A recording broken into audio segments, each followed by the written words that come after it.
ನಮಸ್ಕಾರ, ನಾನು ಪೃಥ್ವಿರಾಜ್ ಹಾರ್ನಹಳ್ಳಿ. ವರ್ಷದ ಆರಂಭದಲ್ಲೇ ಕರಾಳ ದಿನ ಅಂದರೆ ಅದು ನಿನ್ನೆ. ನಡೆದಾಡುವ ದೇವರು, ಜ್ಞಾನಯೋಗಿ, ಜ್ಞಾನ ದಾಸೋಹಿ, ಕಾಯಕ ಯೋಗಿ, ತತ್ವಜ್ಞಾನಿ ಈ ರೀತಿಯನ್ನ ಪಡೆಯಲಿದ್ದಾರೆ ಲಕ್ಷಾಂತರ ಭಕ್ತರು. ದರ್ಶನಕ್ಕೆ ಬರುವಂಥ ಲಕ್ಷಾಂತರ ಭಕ್ತರಿಗಾಗಿ ಪ್ರಸಾದದ ವ್ಯವಸ್ಥೆಯನ್ನು ಕೂಡ ಮಾಡಲಾಗಿದೆ. ಎಲ್ಲ ರೀತಿಯಾದಂಥ ಸಿದ್ಧತೆಯನ್ನು ಮಾಡಿಕೊಳ್ಳಲಾಗಿರುವಂಥದ್ದು ಸೈನಿಕ ಶಾಲೆಯ ಬಳಿ. ಎಷ್ಟು ಲಕ್ಷ ಜನ ಭಕ್ತರು ಬರ್ತಾರೆ, ಅಷ್ಟು ಲಕ್ಷ ಜನಕ್ಕೂ ಕೂಡ ಪ್ರಸಾದವನ್ನು ವಿತರಣೆ ಮಾಡುವಂಥ ನಿಟ್ಟಿನಲ್ಲೂ ಕೂಡ ವ್ಯವಸ್ಥೆಯನ್ನು ಮಾಡಿಕೊಳ್ಳಲಾಗಿದೆ. ನಿಮಗೆ ದೃಶ್ಯಾವಳಿಗಳಲ್ಲಿ ತೋರಿಸ್ತಾ ಇದ್ದೀವಿ. ಜ್ಞಾನ ಶರೀರವನ್ನು ಜ್ಞಾನ ಯೋಗಾಶ್ರಮದಲ್ಲಿ ನಿನ್ನೆ ರಾತ್ರಿ 4 ಗಂಟೆವರೆಗೂ ಕೂಡ ಇಡಲಾಗಿತ್ತು ಭಕ್ತರ ದರ್ಶನಕ್ಕೆ. ಅದಾದ ನಂತರ ಜ್ಞಾನ ಶರೀರವನ್ನು ಮೆರವಣಿಗೆಯ ಮುಖಾಂತರ ಸೈನಿಕ ಶಾಲೆಗೆ ಶಿಫ್ಟ್ ಮಾಡಲಾಯಿತು. ಅಲ್ಲೂ ಕೂಡ ಸಾರ್ವಜನಿಕರ ದರ್ಶನಕ್ಕೆ ಎಲ್ಲ ರೀತಿಯಾದಂಥ ವ್ಯವಸ್ಥೆಯನ್ನು ಮಾಡಲಾಗಿದೆ. ಕೋಟಿ ಕೋಟಿ ಭಕ್ತರಿಗೆ ನಿನ್ನೆ ಕರಾಳ ದಿನ. ಸಿದ್ದೇಶ್ವರ ಶ್ರೀಗಳು ಇನ್ನಿಲ್ಲ ಅನ್ನುವಂತಹ ಸುದ್ದಿ ಕೇಳ್ತಿದ್ದ ಹಾಗೆ ಭಕ್ತರೆಲ್ಲರೂ ಕೂಡ ಕಂಗಾಲಾದರು. ದೊಡ್ಡ ಮಟ್ಟದಲ್ಲಿ ಭಕ್ತರ ಸಂಖ್ಯೆ ಸೇರ್ತಾ ಇತ್ತು. ಜ್ಞಾನ ಯೋಗಾಶ್ರಮದಲ್ಲಿ ನಿರಂತರವಾಗಿ ಚಿಕಿತ್ಸೆಯನ್ನು ಕೊಡಲಾಗ್ತಾ ಇತ್ತು. ಆದರೆ ಅವ್ರ ಚಿಕಿತ್ಸೆ ಬೇಡ ಅಂತಲೇ ನಿರಾಕರಣೆ ಮಾಡ್ತಾಯಿದ್ರು. ಚಿಕಿತ್ಸೆಯನ್ನು ಪಡೆದುಕೊಂಡಿದ್ದರೆ ಇನ್ನೂ ತುಂಬ ದಿನಗಳ ಕಾಲ ಬದುಕ್ತಾ ಇದ್ರೇನು. ಆದರೆ ಅವರೇ ಡಿಸೈಡ್ ಮಾಡ್ದಂತೆ ಇತ್ತು, ಸಾಕು ನನ್ನ ಜೀವನ ಇಷ್ಟೇ ಅಂತ. ಜ್ಞಾನ ದಾಸೋಹಿ ಅಂತಲೂ ಕರೆಸ್ಕೊಳ್ತಾರೆ, ಜ್ಞಾನ ಯೋಗಿ. ಬಂದಿದ್ದಂಥ ಎಲ್ಲ ದೊಡ್ಡ ದೊಡ್ಡ ಪುರಸ್ಕಾರಗಳನ್ನು ಕೂಡ ತಿರಸ್ಕಾರ ಮಾಡಿದಂಥವ್ರು, ನಯವಾಗಿ ತಿರಸ್ಕಾರ ಮಾಡಿದಂಥವ್ರು. ನನಗೆ ಏಕೆ ಅಂತ.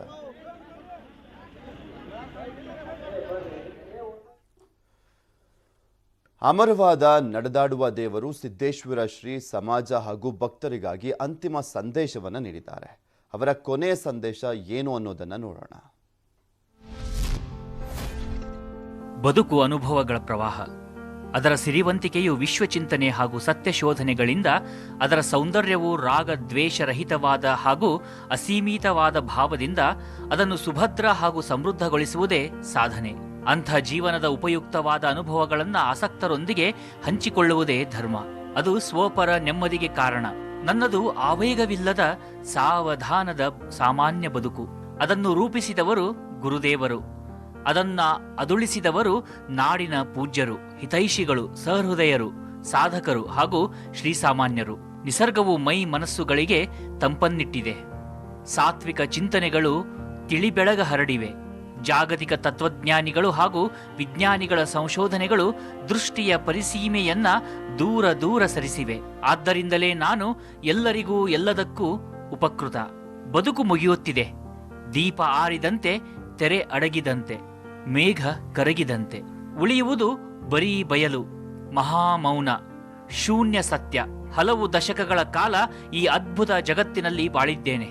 ನೋಡಿ ತಿಳಿದು ಅನುಭವಿಸಿದ್ದೇನೆ. ನನ್ನ ಬದುಕು ಕೊನೆಗೊಳ್ಳುವ ಮುಂಚೆ ಅದನ್ನ ಕೃತಜ್ಞತೆಯಿಂದ ಸ್ಮರಿಸಬೇಕು. ಅದಕ್ಕಾಗಿ ಈ ಅಂತಿಮ ಅಭಿವಾದನಾ ಪತ್ರ. ದೇಹವನ್ನ ಭೂಮಿಯಲ್ಲಿಡುವ ಬದಲು ಅಗ್ನಿ ಅರ್ಪಿತ ಮಾಡುವುದು. ಶ್ರಾದ್ಧಿಕ ವಿಧಿವಿಧಾನ ಕರ್ಮಗಳು ಅನಗತ್ಯ. ಚಿತಾಭಸ್ಮವನ್ನ ನದಿ ಅಥವಾ ಸಾಗರದಲ್ಲಿ ವಿಸರ್ಜಿಸುವುದು. ಯಾವುದೇ ಬಗೆಯ ಸ್ಮಾರಕ ನಿರ್ಮಿಸಲಾಗದು. ಸತ್ಯವೂ ಇಲ್ಲ, ಅಸತ್ಯವೂ ಇಲ್ಲ. ಸಹಜವೂ ಇಲ್ಲ, ಅಸಹಜವೂ ಇಲ್ಲ. ನಾನೂ ಇಲ್ಲ, ನೀನೂ ಇಲ್ಲ. ಇಲ್ಲ ಇಲ್ಲ ಎಂಬುದು ತಾನಿಲ್ಲ. ಗುಹೇಶ್ವರನೆಂಬುದು ತಾ ಬಯಲು. ಅಂತ್ಯ ಪ್ರಣಮಾಂಜಲಿ. ಸ್ವಾಮಿ ಸಿದ್ದೇಶ್ವರ. ಗುರುಪೂರ್ಣಿಮೆ 2014. ಸಿದ್ದೇಶ್ವರ ಶ್ರೀಗಳ ನಿಧನಕ್ಕೆ ಪ್ರಧಾನಮಂತ್ರಿ ನರೇಂದ್ರ ಮೋದಿ ಅವರು ಕೂಡ ಸಂತಾಪವನ್ನು ಸೂಚಿಸಿದ್ದಾರೆ. ಸಮಾಜಕ್ಕೆ ಶ್ರೀಗಳ ಕೊಡುಗೆ ಅಪಾರ ಅಂತ ಸಮಾರಂಭ ಮೈಸೂರಿನಲ್ಲಿ ನಡೀತಾ ಇತ್ತು.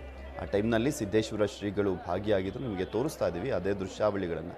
ಮೈಸೂರಿನಲ್ಲಿ ನಡೆದಿದ್ದಂಥ ಕಾರ್ಯಕ್ರಮ. ಸಿದ್ದೇಶ್ವರ ಶ್ರೀಗಳನ್ನು ಪ್ರಧಾನಮಂತ್ರಿ ನರೇಂದ್ರ ಮೋದಿ ಅವರು ಯಾವ ರೀತಿಯಾಗಿ ಧನ್ಯತಾ ಭಾವವನ್ನು ಅರ್ಪಿಸ್ತಾ ಇದ್ದಾರೆ ಅವರಿಗೆ ಅನ್ನುವಂಥದ್ದನ್ನು ಗಮನಿಸ್ಬೋದು ನೀವು.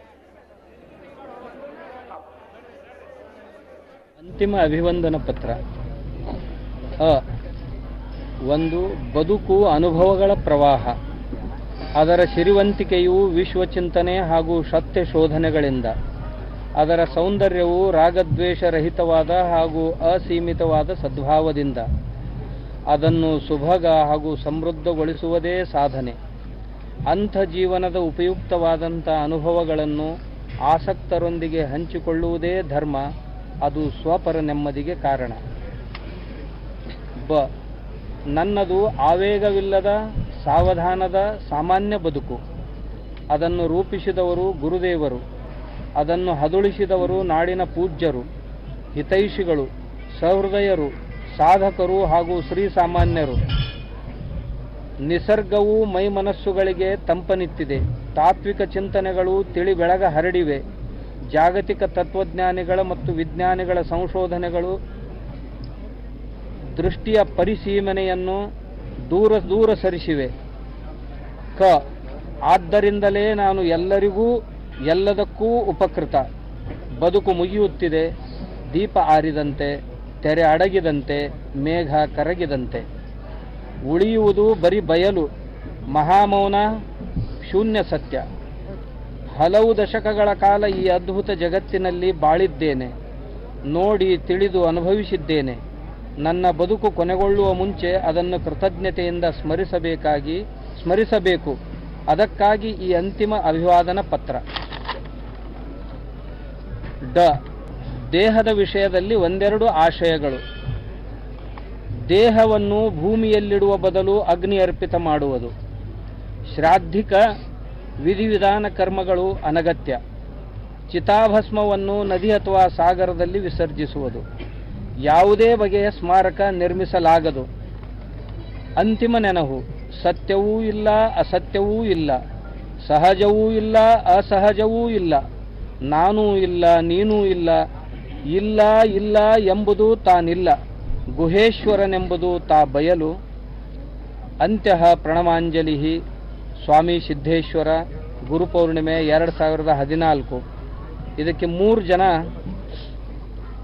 ಸಾಕ್ಷಿದಾರರು: S Pashchapure, judge high court of Karnataka Bengaluru. S Sultanpur, district judge family court Vijayapura. Adrushya Kadasiddheshwara ಸ್ವಾಮಿಗಳು, ಸಿದ್ಧಗಿರಿ ಮಠ. ಸ್ವಾಮೀಜಿಯವರು ಒಂದು ಪುಣ್ಯ ಜೀವನವನ್ನು ನಡೆಸಿದಂಥವರು. ಈ ದಿನಮಾನದ ಶ್ರೇಷ್ಠ ಸಂತರು. ನಾವು ಋಷಿಮುನಿಗಳ ಕಾಲದಲ್ಲಿ, ಉಪನಿಷತ್ ಕಾಲದಲ್ಲಿ ಕಾಣುವಂತಹ ಒಂದು ಸಂತ ಪರಂಪರೆಯ ದಿವ್ಯ ಸ್ವರೂಪರಾಗಿದ್ದಂತಹವರು. ಅಪಾರ ಜ್ಞಾನ ಸಂಪತ್ತನ್ನು ಗಳಿಸಿದ್ದಂತಹವರು.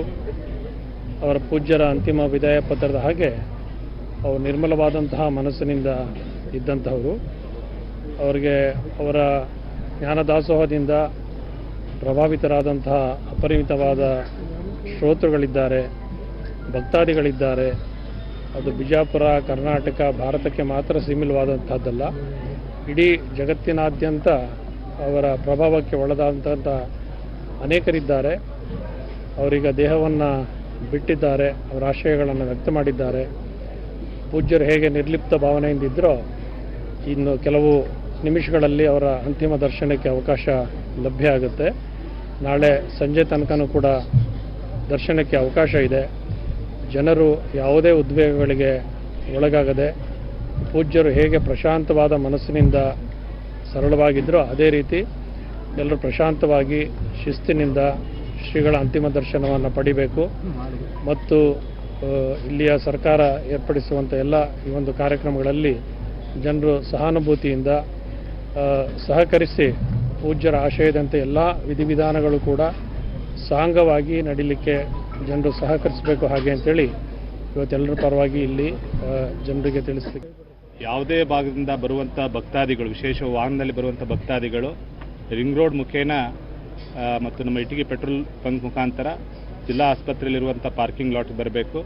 ಅಲ್ಲಿ ಇಳ್ಕೊಂಡು ನಮ್ಮ ಏನು ನೇತಾಜಿ ಸುಭಾಷ್ ಚಂದ್ರ ಮಾಡೆಲ್ ರಸ್ತೆ ಇದೆ, ಆ ರಸ್ತೆ ಮುಖೇನ ನಡ್ಕೊಂಡು ಸೈನಿಕ ಶಾಲೆಯ ಮುಖ್ಯ ದ್ವಾರ ಎಂಟ್ರಿ ಮಾಡಿಕೊಂಡು ಒಳಗಡೆ ಆ ಶಾಲೆಯ ಮೈದಾನದಲ್ಲಿ ಏನು ಪಾರ್ಥಿವ ಶರೀರ ಇರ್ತದೆ ಆ ದರ್ಶನ ಪಡ್ಕೊಂಡು 2ನೇ ಗೇಟು ಅಜಿತ್ ಭಂಡಾರ್ಕರ್ ಅವ್ರದ್ದೇನು ಗೇಟ್ ಇದೆ ಆ ಗೇಟ್ ಮುಖಾಂತರ ಹೊರಗಡೆ ಬರಲಿಕ್ಕೆ ವ್ಯವಸ್ಥೆ ಮಾಡಿದ್ದೇವೆ. ಮತ್ತು ಅಲ್ಲಿ ಬಂದು ಪುನಃ ವಾಹನದ ಮುಖೇನ ಹೋಗ್ಬೋದು. ಮತ್ತು ಏನು ಅಲ್ಲಿ ಪಾರ್ಕಿಂಗ್ ಮಾಡಿದ್ದೇವೆ ಅಲ್ಲೇನೇ ಸಹ ಪ್ರಸಾದ ವ್ಯವಸ್ಥೆ ಇರ್ತದೆ, ಶೌಚಾಲಯನೂ ಇರ್ತದೆ ಮತ್ತು ಕುಡಿಯುವ ನೀರು ವ್ಯವಸ್ಥೆನೂ ನಾವು ಅಲ್ಲಿ ಮಾಡಿದ್ದೇವೆ. ಇದು ಎಲ್ಲರ ಗಮನಕ್ಕೆ. ಮತ್ತು ಕೊನೆಯ ಮ್ಯಾಪನ್ನು ಸಹ ನಾವು ಶೇರ್ ಮಾಡ್ತೇವೆ ವಾಟ್ಸಪ್ ಗ್ರೂಪ್ ಮುಖಾಂತರ. ಮತ್ತು ಕೊನೆಯ ಏನು ಅಂತಿಮ ಯಾತ್ರೆ ಇರ್ತದೆ ಅದು ಸೈನಿಕ ಶಾಲೆಯಿಂದ ಪ್ರಾರಂಭವಾಗಿ ವಾಪಸ್ ಇಲ್ಲಿ ಜ್ಞಾನ ಯೋಗಾಶ್ರಮಕ್ಕೆ ಬರ್ತದೆ. ಬರಬೇಕಾದ್ರೆ ಜನರು ಸಹ ಭಕ್ತಾದಿಗಳು ಸಹ ಅಲ್ಲಿ ರಸ್ತೆಗಳ ಇಕ್ಕೆಲುಗಳಲ್ಲಿ ನಿಂತ್ಕೊಂಡು ಅಂತಿಮ ನಮನವನ್ನು ಸೈನಿಕ ಶಾಲೆಯಿಂದ ಗೋದಾವರಿ ಹೋಟೆಲ್ ಮಾರ್ಗವಾಗಿ ಶ್ರೀ ಶಂಕರಲಿಂಗ ದೇವಸ್ಥಾನ, ಶಿವಾಜಿ ವೃತ್ತ, ಗಾಂಧಿ ವೃತ್ತ, ಶ್ರೀ ಸಿದ್ದೇಶ್ವರ ದೇವಸ್ಥಾನ, BLD ಆಸ್ಪತ್ರೆ ಮತ್ತು ಇಲ್ಲಿ ಜ್ಞಾನ ಯೋಗಾಶ್ರಮ. ವಿಶೇಷ ಸೂಚನೆ ಏನಂದರೆ ತಮಗೆಲ್ಲ ಗೊತ್ತಿದೆ, ಇಲ್ಲಿ ಸ್ಥಳದ ಒಂದು ಅಭಾವ ಇರೋದ್ರಿಂದ ಈ ಹಿನ್ನೆಲೆಯಲ್ಲಿ ಕೇವಲ ಏನು ಮಠಾಧೀಶರು ಮತ್ತು ಕೆಲವೊಂದು ಏನು ಹಿರಿಯ ಗಣ್ಯ ವ್ಯಕ್ತಿಗಳು ಬರ್ತಾರೆ ಅವರಿಗೆ ಮತ್ತು ಮಾಧ್ಯಮ ಮಿತ್ರರಿಗೆ ಅಷ್ಟೇ ಅವಕಾಶ ಇರ್ತದೆ. ಆದಷ್ಟು ಎಲ್ಲ ಭಕ್ತಾದಿಗಳು, ವಿಶೇಷ ಸಾರ್ವಜನಿಕರು ಅಂತಿಮ ದರ್ಶನವನ್ನು ಸೈನಿಕ ಶಾಲೆಯಲ್ಲಿನ ಪಡೆದುಕೊಳ್ಬೇಕು. ಮತ್ತು ಏನು ಅಂತಿಮ ಯಾತ್ರೆ ಆಗ್ತದೆ ಆ ಸಂದರ್ಭದಲ್ಲಿ ಸಹ ಆ ರಸ್ತೆಯ ಬದಿಗುಂಟ ನಿಂತುಕೊಂಡು ಸಹ ತಮ್ಮ ಅಂತಿಮವನ್ನು ಸಲ್ಲಿಸಬೇಕು ಅಂತ ಹೇಳಿ ಈ ಮುಖೇನ ಎಲ್ಲರೂ ಸಹಕಾರ ಕೊಡಬೇಕು ಅಂತ ಕೇಳ್ತಾರೆ. ಇವ್ರಿಗೆ ಆಟ ಮಾತಾಡ್ಬಿಡ್ರಿ, ಅವ್ರದ್ದೊಂದು ಸಲ ಅವ್ರಿಗೊಂದು ಪ್ರಿಯ. ನಿಮ್ಮ ಹೆಸರು ಹೇಳ್ಬೇಡ್ರಿ. ನಿಮ್ಮ ಹೆಸರು ಹೇಳ್ಬೇಡ್ರಿ. ನಮ್ಮ ಹೆಸರು ಸುಮಿತ್ರಾ. ನೀವು ಯಾವಾಗ ಮಕ್ಕಳಿಗೆ ಯಾವಾಗ ಭೇಟಿ ಆದ್ರಿ? ಅಪ್ಪ ಅವ್ರು 8 ಭೇಟಿ ಆದ್ರಿ. 8 ಈ 8 ಈಗ 2 ದಿವಸದಾಗ ಯಾವಾಗ ಭೇಟಿ ಆಗಿದ್ರಿ? ನಿನ್ ಭೇಟಿಗಿದ್ದೆ. ಆಯ್ತಲ್ಲ, ಸಾಕಿ. ಸಂತರು ನಮ್ಮೆಲ್ಲರಿಗೂ ಮಾರ್ಗದರ್ಶಕರು ಆಗಿದ್ದಂಥ ಪೂಜ್ಯ ಸಿದ್ದೇಶ್ವರ ಮಹಾಸ್ವಾಮಿಗಳು ಇವತ್ತು ಲಿಂಗೈಕ್ಯರಾಗಿದ್ದು ಕೇಳಿ ತೀವ್ರವಾದ ಆಘಾತ ನನಗೆ ಆಗಿದೆ. ಅವರು ತಮ್ಮ ಪ್ರವಚನಗಳಿಂದ ಅತ್ಯಂತ ಪ್ರಭಾವವನ್ನು ಬೀರಿದರು.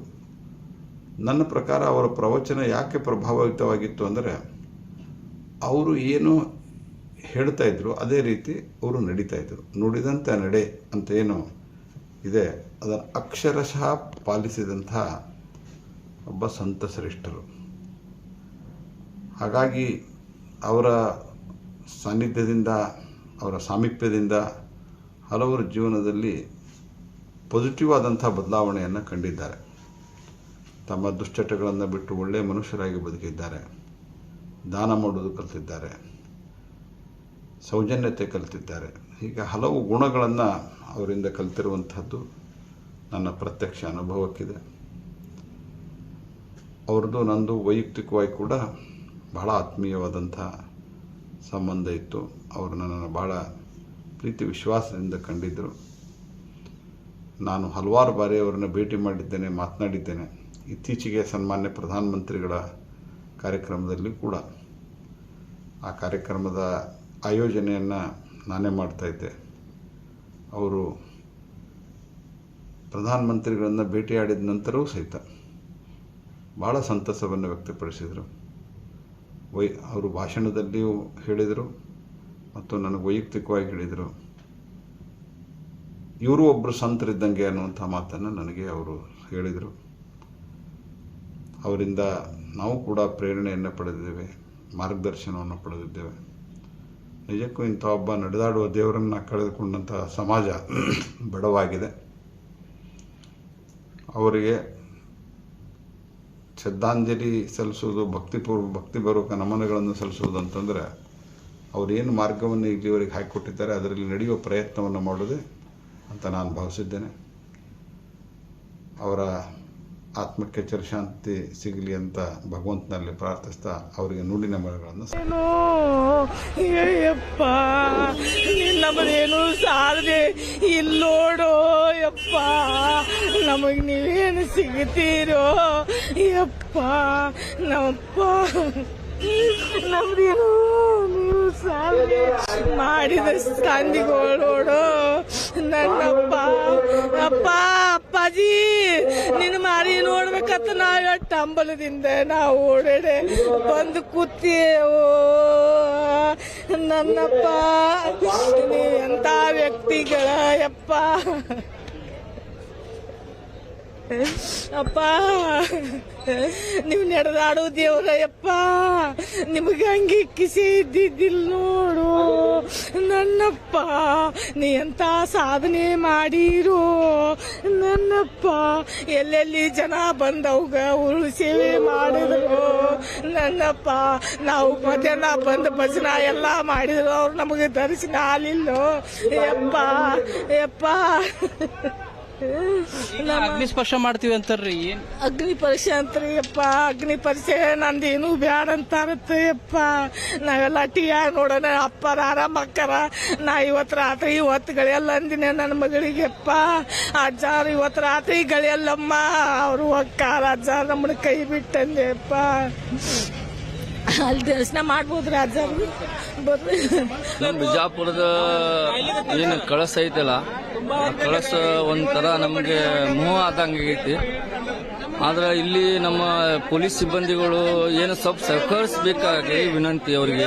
ಯಾಕಂದ್ರೆ ಅವ್ರು ಸಹಕರಿಸಿದ್ರೆ ನಾವು ಭಕ್ತಾದಿಗಳು ಏನೈತಲ್ಲ ಅವ್ರ ಜೊತೆ ನಾವು ಸಹಕರಿಸ್ತೀವಿ. ಅವ್ರೇನಾದ್ರು ಒಂಥರ ಬಿಹೇವ್ ಮಾಡಿದ್ರೆ, ಬೇರೆ ತರ ಬಿಹೇವ್ ಮಾಡಿದ್ರೆ ನಾವು ಸ್ವಲ್ಪ ಅಂದ್ರೆ ಅವರಿಗೂ ಭಕ್ತಾದಿಗಳಿಗೂ ಒಂಥರ ಮನ್ಸಿಗೆ ನೋವು ಆಗ್ತೈತಿ. ಆ ತರ ಮಾಡಬಾರ್ದು. ಅದಕ್ಕೆ ನಾನು ಪೊಲೀಸ್ ಸಿಬ್ಬಂದಿಗಳ ಜೊತೆಗೆ ಆಯ್ತು, ಮತ್ತೆ ಎಲ್ಲ ಅಧಿಕಾರಿಗಳ ಜೊತೆ ಆಯ್ತು, ಏನ್ ಅನ್ನೋದಂದ್ರೆ ಆದಷ್ಟು ಭಕ್ತಾದಿಗಳಿಗೆ ಇವತ್ತೇ ದರ್ಶನ ಕೊಡುವಂತ ಸ್ವಲ್ಪ ಸೌಲಭ್ಯ ಕೊಡಬೇಕು. ಯಾಕಂದ್ರೆ ಸಾವಿರಾರು ಗಟ್ಟಲೆ ಈಗಾಗಲೇ ಭಕ್ತರು ಬರೀ ನ್ಯೂಸ್ ಕೇಳಿ ಅಥವಾ ಅವರು ಏನೋ ಮಾಡಿ ಬಂದಿದ್ದಾರೆ. ಅದಕ್ಕೆ ದಯಮಾಡಿ ಎಲ್ಲ ಸಹಕಾರಿ ಅವರಿಗೆ ಕೊಡಬೇಕಂತ ವಿನಂತಿ. ಜ್ಞಾನಯುಗಾಶ್ರಮದ ಶ್ರೀ ಬುದ್ಧಿಜಿಯವರು ಇವತ್ತ ನಮ್ಮನ್ನ ಅಗಲಿದ್ದಾರೆ ಅನ್ನತಕ್ಕಂತ ದುಃಖ ನಮ್ಮಲ್ಲಿ ತುಂಬಿ ಬರ್ತಾ ಇದೆ. ನಿನ್ನೆನೂ ಕೂಡ ಈ ಒಂದು ಆಶ್ರಮದ ಮುಂಭಾಗದಲ್ಲಿ ಬಂದು ಕಾತುರರಾಗಿ ಕಾಯ್ದಿದ್ದೇವೆ. ನಮಗೆ ದರ್ಶನ ಸಿಕ್ಕಿಲ್ಲ. ಬುದ್ಧಿಜಿಯವರ ಒಂದು ದರ್ಶನ ಪಡೆಯುವುದಕ್ಕಾಗಿ ನಾವು ಬಂದಿದ್ದೇವೆ. ಬೆಳಗ್ಗೆವರೆಗೂ ಕೂಡ ನಾವು ಈ ಒಂದು ದರ್ಶನವನ್ನು ಪಡೆದೇ ಹೋಗುತ್ತೇವೆ. ದರ್ಶನ ಮಾಡಕ್ ಬಂದಿದ್ದೀವಿ ಅಪ್ಪವ್ರಿಗೆ. ದರ್ಶನ ಮಾಡೇ ಹೋಗ್ತೀವ್ರಿ. ನಾಳೆ ಬೆಳಗ್ಗೆ ಆಗಲಿ, ನಾಳೆ ಸಾಯಂಕಾಲ ಆಗಲಿ ಅಪ್ಪವ್ರ ದರ್ಶನ. ಅಪ್ಪವ್ರು ಇಲ್ಲ ಅಂತ ಹೇಳಿ ನಂಬಕ್ಕಾಗವಲ್ದು ನಮ್ಗೆ. ಅಪ್ಪವ್ರ ದರ್ಶನ ಇಷ್ಟೇ ನಿಂದ್ರವ್ರಿ. ನಾವು ಎಷ್ಟೊತ್ತಾದ್ರೂ ಇಷ್ಟೇ ನಿಲ್ತೀವಿ. ನಾಳೆ ಬೆಳಗ್ಗೆ ದರ್ಶನ ಸಿಕ್ಕರೆ ಸಾಕಾಗಿರೋದು ನಮ್ಗೆ. ಅಪ್ಪವ್ರ ಮೂತಿ 4 ದಿನದಿಂದ ಬಂದಿದ್ರಲ್ಲ. ಸಿಕ್ಕದ ನಮ್ಗೆ. ಸಿಕ್ಕದ್ರಿ ನಿನ್ನೊಂದಿನ ಸಿಕ್ಕಿಲ್ಲ, ನಾ ಇದ್ರೆ ಸಾಕ ಸಿಕ್ಕದು ಅಂತ ಅಪ್ಪವ್ರಿಗೆ ಪುಣ್ಯ ಮಾಡಿದ್ವಿ ನಾವು. ಹುಟ್ಟಿ ಬರ್ಬೇಕಾದ್ರ ಪುಣ್ಯ ಮಾಡಿದ್ವಿ ನಾವು ವಿಜಯಪುರ. ಯಾವಾಗಲೂ ಬರ್ತಾವ. 32 ವರ್ಷ ಆಯ್ತು ನಾ ಬರ್ಲಾಕತ್ತಿ. ನಾವು ಅಪ್ಪಗಳಂದ್ರೆ ಬಾ ಪ್ರೀತಿ. ಅಪ್ಪಗಳಂದ್ರೆ ಬಾ ಪ್ರೀತಿ. ನಾವು ಅಪ್ಪಗಳು ಇಲ್ಲಾರ್ದಲ್ಲ ಆಸೆ. ಅಪ್ಪಗಳಿಗೆ ನಮಗ್ ಮೇಲ.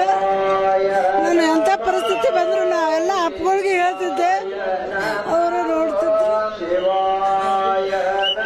ಅಪ್ಪಗಳು ನನಗೆಲ್ಲ ನಮ್ಮ ಮನೆಯವ್ರು ತೀರ್ಕೊಂಡಿದ್ರು. ಅಪ್ಪವ್ರ ಮನೆಗೆ ಬಂದು ಸಮಾಧಾನ ಹೇಳಿ ಹೋಗ್ತಿದ್ರು. ಬಹಳ ವರ್ಷದಿಂದ ನಮ್ಮ ಮನೆಯವ್ರು ನಮ್ಮ ಕಡೆ ಬಹಳ ವಿಚಾರ ಮಾಡ್ತಿದ್ರು. ಪ್ರವಚನ ಎಲ್ಲ ಕೇಳ್ತಾ ಇದ್ರ ನೀವು? ನಾನು 32 ವರ್ಷ ಆಯ್ತು. ಡೈಲಿ ನಾವು ಮೊದಲು ಚಾಪೇಟೆಗಿದ್ದೇವೆ. ಅಲ್ಲಿಂದ ಸಿದ್ದೇಶ್ವರ ಗುಡಿಯಾಗ ಹೇಳ್ತಿದ್ರು. ಸಿದ್ದೇಶ್ವರ ಗುಡಿ ಆದ ತಕ್ಷಣ ಇಲ್ಲಿ ಹೇಳ್ತಿದ್ರು. ಇಲ್ಲಿ ಬರ್ತಿದ್ದೇವೆ ನಾವು. ಇಲ್ಲಿ ಆಶ್ರಮದಾಗ ಮನೆ ಮಾಡಿದ್ರು ನಾವು ಸಿದ್ದೇಶ್ವರ ಗುಡಿಗೆ ಹೋಗಿ ಪ್ರವಚನ ಕೇಳ್ತಿದ್ದೇವೆ. ನಾವೆಲ್ಲ ಪ್ರವಚನ ಕೇಳ್ಕೊತಾ ಇದ್ದೇವೆ. ವರ್ಷದಾಗ 1 ತಿಂಗಳ ಪ್ರವಚನ ನಮ್ಮ ಬಿಜಾಪುರದಾಗ ನಡೀತಿತ್ತು. ನಮ್ಮ ಗುರುಗಳು ಬಾಳ್ರಿ. ನಮಗಿದೊಂದು ನಮ್ ಗೋಗುಮುಟ್ಟ ಎಷ್ಟು ಎತ್ತರಕ್ಕಿತ್ರಿ, ಅಷ್ಟು ಎತ್ತರದ ಗುರು ರೀ ನಮಗಿದು. ನಮಗೆ ಈ ಗುರು ಕಳ್ಕೊಂಡು ನಮ್ಮ ದೊಡ್ಡ ಕಿರೀಟ ಕಳ್ಕೊಂಡಂಗ ಆಗೈತ್ರಿ. ನಮಗೆ ನಮ್ಮ ಮನ್ಯಾನ ತಂದಿ ಕಳ್ಕೊಂಡಂಗ ಆಗೈತಿ. ನಾವು 3 ದಿನ ಆಯ್ತ್ರಿ ನಾವು ಬರೇ ಇದ್ರಾಗದಿ. ನಮ್ಮ ಗುರುವಿಗೆ ಏನಕ್ಕತಿ, ನಮ್ಮ ತಂದೆಗೆ ಏನಕ್ಕತಿ. ನಮ್ಮ ತಂದೆ ಆರಾಮಕ್ಕಾರ ಇಲ್ಲೋ. ನಾವು ದಿನ ಆಶ್ರಮಕ್ಕೆ ಬರೋದು, ಸ್ಕ್ರೀನ್ ಮೇಲೆ ನೋಡೋದು, ಮನೆಗೆ ಹೋಗೋದು, ಸ್ಕ್ರೀನ್ ಮೇಲೆ ನೋಡೋದು, ಮನೆಗೆ ಹೋಗೋದು. ನಾವು ಇದನ್ನ ಮಾಡೀವ್ರಿ. ನಮ್ಮ ಮನ್ಯಾಗ ಇಡೀ ನಮ್ಮ ಬಿಜಾಪುರಕ್ಕ ರೀ, ನನಗೊಬ್ಬಾಕಿಗೆ ಅಂತಲ್ಲ, ನಮ್ಮ ಇಡೀ ಬಿಜಾಪುರಕ್ಕ ಒಂದು ತಂದೆ ಕಳ್ಕೊಂಡಂಗ ಆಗೈತ್ರಿ. ದೊಡ್ಡ ತಂದ್ರಿ ಇವರು. ಕಡ್ಲಿಗಾರ ಹುಣ್ಯದಾಗ 1 ತಿಂಗಳ ನಮಗ್ ಪ್ರವಚನ ಮಾಡ್ತಿದ್ರಿ. ನಾವು 5:15 ಮನೆ ಬಿಡ್ತಿದ್ದೀವಿ. 6 ಗಂಟೆ ಅಂದ್ರೆ ಇಲ್ಲಿ ಇರ್ತಿದ್ದೀವಿ. ಒಂದು ಸೂಜಿ ಬಿದ್ರು ಸಪ್ಪಳಕ್ಕಿತ್ರಿ. ಅಂತ ಗುರು ರೀ ನಮಗ. ಇಂತ ಗುರು ನಮಗ್ ಹುಡುಕಿದ್ರು ಸಿಗಂಗಿಲ್ರಿ. ಇನ್ನು ಆಯ್ತು ನಾವು ಬಿಜಾಪುರದ ಇದು ಕಳ್ಕೊಂಡ್ಬಿಟ್ಟಿವಿ. ಇನ್ನು ಬೈತ್ರಿ ನಮ್ದು ಏನೈತಿ. ಇನ್ನು ಮುಂಜಾನೆ 5:15 ಮನೆ ಬಿಟ್ರೆ 6ಕ್ಕೆ ಇಲ್ಲ ಇರ್ತಿದ್ದೀವಿ ನಾವು. ಎಲ್ಲಾ ಮುಗಿಸ್ಕೊಂಡು ಮನೆಗೆ ಹೋಗ್ತಿದ್ದೀವಿ ನಾವು. ಭಾಳ ಚಂದ ಹೇಳವ್ರಿ ಪ್ರವಚನ. ಭಾಳ ಅಂದ್ರೆ ಭಾಳ ಚಂದ ಹೇಳವ್ರ ಪ್ರವಚನ. ಏನ್ ಮಾಡಿದ್ರಿ ಇಂಥ ಗುರುವಿನ ಕಳ್ಕೊಂಡಿವ್ ನಾವು. ನಮ್ಗೆ ಯಾವ್ರಿಗಾರ ಹೋದ್ರೆ ಯಾವ್ರವ್ರ ಕೇಳವ್ರು ನಮ್ಗೆ. ನಾವು ಬಿಜಾಪುರದವ್ರ ಅಂದ್ರೆ ನೀವು ಸಿದ್ದೇಶ್ವರಪ್ಪಗಳ ಊರದವ್ರನ್ನ, ನೀವು ಬಯಲು ಸೀಮ್ಯಾರನ್ನ ಅಂತ ಕೇಳವ್ರು ನಮಗೆ. ಕಡೆ ಬೆಂಗಳೂರು ಸೈಡ್ ಮಂದಿ. ಅದು ನಮ್ದು ಒಂದು ಕಿರೀಟ ಹೋಯ್ತ್ರಿ. ಸೈನಿಕ ಶಾಲೆಯಲ್ಲಿ ಅಂತಿಮ ದರ್ಶನಕ್ಕೆ ವ್ಯವಸ್ಥೆಯನ್ನ ಮಾಡಲಾಗಿದೆ. ಇದ್ರ ಬಗ್ಗೆ ಮತ್ತಷ್ಟು ಮಾಹಿತಿಯನ್ನ ಕೊಡ್ತಾರೆ ನಮ್ಮ ಪ್ರತಿನಿಧಿ ಅರುಣ್ ಕುಮಾರ್. ನೇರ ಸಂಪರ್ಕದಲ್ಲಿ ಜಾಯಿನ್ ಆಗ್ತಾ ಇದ್ದಾರೆ. ಅರುಣ್ ಕುಮಾರ್, ದೊಡ್ಡ ಸಂಖ್ಯೆಯಲ್ಲಿ ಭಕ್ತ ಸಾಗರವೇ ಹರಿದು ಬರ್ತಾ ಇದೆ. ಸೈನಿಕ ಶಾಲೆಯಲ್ಲಿ ಯಾವ ರೀತಿಯಾಗಿ ಜ್ಞಾನ ಶರೀರದ ಅಂತಿಮ ದರ್ಶನವನ್ನ ಪಡೆಯುವಂತ ನಿಟ್ಟಿನಲ್ಲಿ ವ್ಯವಸ್ಥೆಯನ್ನ ಮಾಡಲಾಗಿದೆ?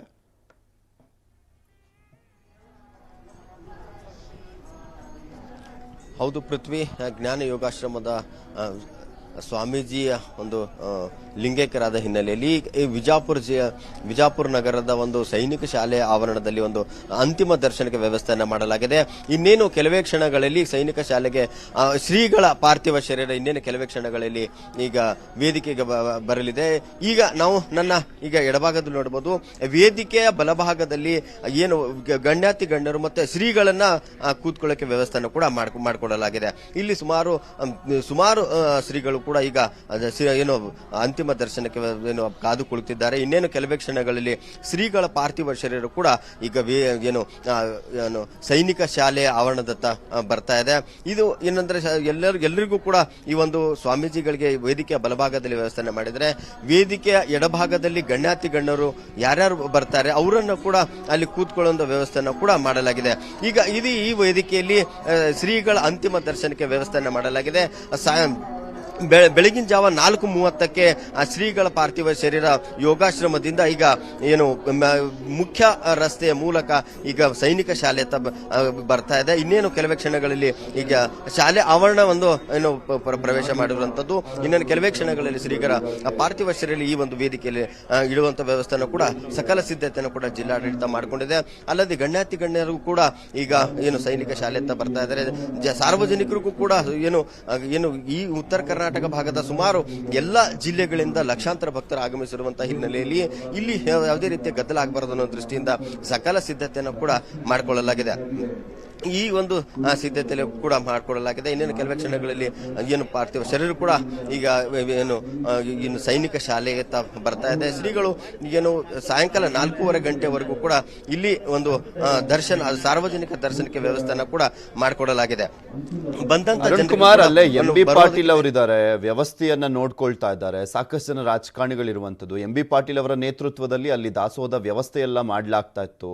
ಎಂ.ಬಿ. ಪಾಟೀಲ್ ಅವರನ್ನ ಮಾತನಾಡಿಸುವಂತ ಪ್ರಯತ್ನ ಮಾಡಬಹುದಾ?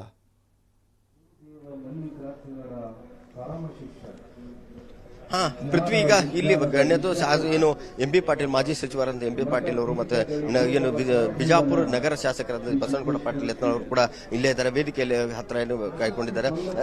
ಈಗ ಸರ್, ಈಗ ಶ್ರೀಗಳ ಪಾರ್ಥಿವ ಶರೀರಕ್ಕೆ ಬರ್ತಾ ಇದೆ, ಯಾವ ರೀತಿ ಕೆಲಸಗಳ ಸಿದ್ಧತೆ ಆಗಿದೆ?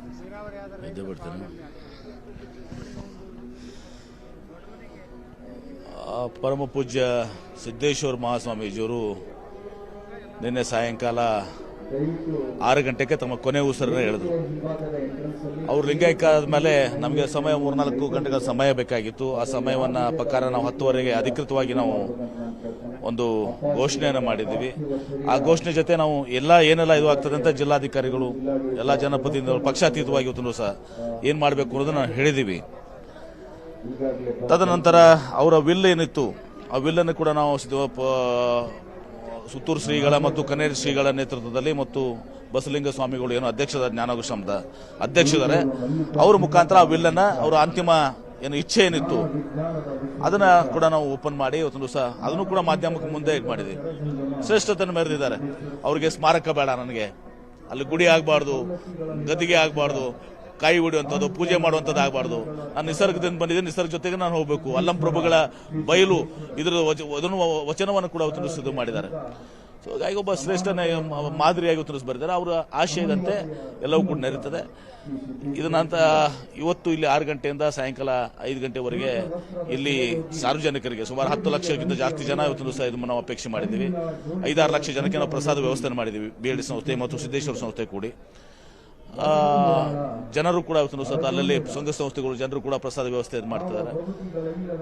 ಆಮೇಲೆ ನಾವು 5 ಗಂಟೆ ಸಾಯಂಕಾಲ 4 ಗಂಟೆಗೆ ಸಕಲ ಸರ್ಕಾರ ಮರ್ಯಾದೆಯಿಂದ ಅವ್ರಿಗೆಲ್ಲ ಗೌರವ ಕೊಟ್ಟು ತದನಂತರ 5 ಅಥವಾ 6 ಗಂಟೆಗೆ ಇಲ್ಲಿಂದ ಶಿಫ್ಟ್ ಮಾಡಿ ಸಿದ್ದೇಶ್ವರ ಗಾಂಧಿ ಸರ್ಕಲ್, ಸಿದ್ದೇಶ್ವರ ದೇವಸ್ಥಾನ, BLD ಸಂಸ್ಥೆ ಮುಂದೆ ಆಯ್ತು, ಹಾಸ್ಪಿಟಲ್ ಮುಂದೆ ಆಯ್ತು, ಆಶ್ರಮಕ್ಕೆ ಹೋಗ್ತದೆ. ಅಲ್ಲಿ ಜಾಗೆ ಒಂದು ಇಕ್ಕಟ್ಟಿರೋದ್ರಿಂದ ಕಡಿಮೆ ಇರೋದ್ರಿಂದ ಎಲ್ಲರೂ ಕೂಡ ಲಕ್ಷಾಂತರ ಜನ ಇದು ಮಾಡ್ಲಿಕ್ಕೆ ಆಗೋದಲ್ಲ. ಎಲ್ಲ ಪೂಜ್ಯರು ಮತ್ತು ಕೆಲವರು ಗಣ್ಯರು ಮತ್ತು ಆಶ್ರಮದ ಎಲ್ಲ ಭಕ್ತ ಮಂಡಿಗಳು ಕೆಲವು ಅವರು ಕೂಡ್ಕೊಂಡು ಅದರ ಅಂತಿಮ ಇದನ್ನು ಮಾಡ್ತೀವಿ. ಎಲ್ಲರೂ ಕೂಡ ಇಲ್ಲಿನೇ ದರ್ಶನ ಪಡ್ಕೋಬೇಕು ಅಂತ ನಾವು ತಮ್ಮ ಮೂಲಕ ನಿನ್ನೆ ವಿನಂತಿ ಮಾಡ್ಕೊಂಡಿದ್ದೀವಿ. ಅವರ ಆಶಯದಂತೆ ಇದು ಬಹಳ ಸರಳವಾಗಿ ಬಹಳ ಶಿಸ್ತಿನಿಂದ, ಯಾಕಂದ್ರೆ ಸಿದ್ದೇಶ್ವರ ಸ್ವಾಮೀಜಿಯವರು ಶಿಸ್ತಿನ ಮೇಲೆ ಸಿದ್ದಿಟ್ಕೊಂಡಂತವ್ರು, ಆ ಶಿಸ್ತಿನಿಂದ ಇದು ಆಗಬೇಕು ಅಂತ ಹೇಳಿ ನಾವು ಎಲ್ಲರಿಗೂ ಕೂಡ ತಾವು ಕೂಡ ಅದಕ್ಕೆ ಸಹಕಾರ ನೀಡಬೇಕು ಅಂತ ಕೇಳ್ಕೊತೇನೆ.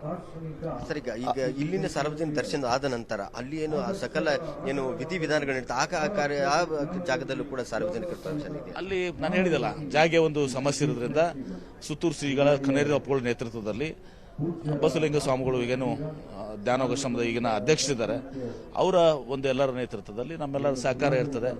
ಅದು ಅಲ್ಲಿ ಅವ್ರಿಗೆ ಅವರ ದೇಹಕ್ಕೆ ಒಂದು ಚಿತೆಯನ್ನು ಇದು ಮಾಡಿ ಅದನ್ನು ಇದು ಮಾಡಿ ಅವ್ರ ಆಶಯದಂತೆ ಅದನ್ನು ತೊಗೊಂಡೋಗೋರು ಹೇಳಿದ್ದಾರೆ.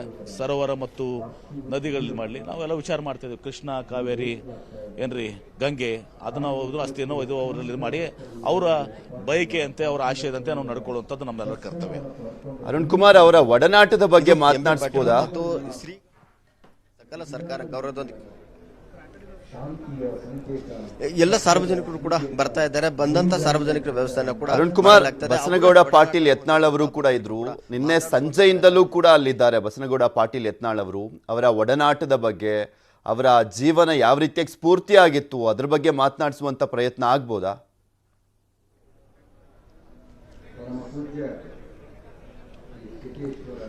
ಈಗ ತಾನೇ ಶ್ರೀಗಳ ಪಾರ್ಥಿವ ಶರೀರೀಗ ವೇದಿಕೆಯಿಂದ ಬರೆದಿದ್ದಾರೆ. ಎಲ್ಲ ಗಣ್ಯಾತಿ ಗಣ್ಯರು ಮತ್ತು ಸ್ವಾಮೀಜಿಗಳು ಕೂಡ ವೇದಿಕೆ ಮೇಲಿದ್ದಾರೆ. ಹೀಗಾಗಿ ಎಲ್ಲವೂ ಕೂಡ ಏನು ಈಗ ಸಾರ್ವಜನಿಕರ ದರ್ಶನಕ್ಕೆ ವ್ಯವಸ್ಥೆಯನ್ನು ಕೂಡ ಮಾಡಿಕೊಡಲಾಗ್ತಾ ಇದೆ. ಇನ್ನೇನು ಕೆಲವೇ ಕ್ಷಣಗಳಲ್ಲಿ ಶ್ರೀಗಳನ್ನ ಈ ವೇದಿಕೆ ಮೇಲೆ ಏನು ಇಟ್ಟ ನಂತರ ವೇದಿಕೆ ಬಂದ ನಂತರ ಅದಾದ ಬಳಿಕ ಸಾರ್ವಜನಿಕರು ಏನು ದರ್ಶನಕ್ಕೆ ವ್ಯವಸ್ಥೆನ ಆಗ್ತಾ ಇದೆ. ಸಾರ್ವಜನಿಕರು ಕೂಡ ಈಗ ಅಲ್ಲಿವರೆಗೂ ಏನು ಸಾಯಂಕಾಲ ರಾತ್ರಿ 10 ಗಂಟೆಯಿಂದ 4:15 ಗಂಟೆವರೆಗೂ ಕೂಡ ಏನು ಶ್ರೀಮಗಳ ಆಶ್ರಮದಲ್ಲೇ ಒಂದು ವ್ಯವಸ್ಥೆ ದರ್ಶನಕ್ಕೆ ವ್ಯವಸ್ಥೆ ಮಾಡಲಾಗಿತ್ತು. ಅಲ್ಲೂ ಕೂಡ ಲಕ್ಷಾಂತರ ಭಕ್ತರು ಆಗಮಿಸಿದ್ರು. ಅದಾದ ನಂತರ ಈಗ ಶ್ರೀಗಳ ಅಲ್ಲಿ ಏನು ಜಾಗ ಚಿಕ್ಕದಾಗಿದ್ದರಿಂದ ಇಲ್ಲಿ ಒಂದು ಬೃಹತ್ ಆದ ಏನು ಮೈದಾನದಲ್ಲಿ ಒಂದು ಶ್ರೀಗಳಿಗೆ ಅಂತಿಮ ದರ್ಶನಕ್ಕೆ ಸಾರ್ವಜನಿಕ ವ್ಯವಸ್ಥೆ ಕೂಡ ಮಾಡ್ಕೊಳ್ಳುವಂತ ಕೆಲಸ ಕೂಡ ನಡೀತಾ ಇದೆ. ಈಗ ಶ್ರೀಗಳ ಪಾರ್ಥಿವ ಶರೀರ ಈಗ ಏನು ವೇದಿಕೆ ಬೃಹತ್ ವೇದಿಕೆ ನಿರ್ಮಾಣ ಮಾಡಿದ್ರೆ ಆ ವೇದಿಕೆ ಮೇಲೆ ಶ್ರೀಗಳ ಪಾರ್ಥಿವ ಶರೀರವನ್ನು ಇಟ್ಟು ಸಾರ್ವಜನಿಕರ ದರ್ಶನಕ್ಕೆ ಅನುಕೂಲ ಮಾಡುವಂತ ಕೆಲಸ ಕೂಡ ಮಾಡ್ತಾ ಇದ್ದಾರೆ. ಅರುಣ್ ಕುಮಾರ್, ಈಗ ರಾತ್ರಿಯಿಂದಲೂ ಕೂಡ ಲಕ್ಷಾಂತರ ಸಂಖ್ಯೆಯಲ್ಲಿ ಭಕ್ತರು ಬಂದು ಸೇರ್ತಾ ಇದ್ದಾರೆ. ವಿಜಯಪುರದ ಕಡೆ ಬರ್ತಾ ಇರುವಂತದ್ದು, ಆ ಸೈನಿಕ ಶಾಲೆ ಹತ್ರ ಬರ್ತಾ ಇದ್ದಾರೆ. ತುಂಬ ಜನಕ್ಕೆ ಜ್ಞಾನ ಯೋಗಾಶ್ರಮದ ಬಳಿ ಅವರ ದರ್ಶನನ ಪಡಿಲಿಕ್ಕೆ ಆಗಲಿಲ್ಲ. ಈಗ ಬರ್ತಾ ಇದ್ದಾರಲ್ಲ, ಅವರ ಅಂದರೆ ಭಕ್ತರನ್ನು ಮಾತನಾಡಿಸುವಂಥ ಪ್ರಯತ್ನ ಮಾಡಿ. ಯಾಕೆಂದರೆ ಅನಾಥ ಭಾವ ಕಾಡ್ತಾ ಇದೆ, ಸಾಕಷ್ಟು ಜನ ಕಣ್ಣೀರನ್ನು ಹಾಕ್ತಾ ಇದ್ದಾರೆ. ಅವರ ಒಡನಾಟದ ಬಗ್ಗೆ ಯಾವ ರೀತಿಯಾಗಿ ಸ್ಫೂರ್ತಿಯಾಗಿದ್ರು ಆ ಭಕ್ತರಿಗೆ, ಅದ್ರ ಬಗ್ಗೆ ಮಾತನಾಡಿಸುವಂಥ ಪ್ರಯತ್ನ ಮಾಡಿ.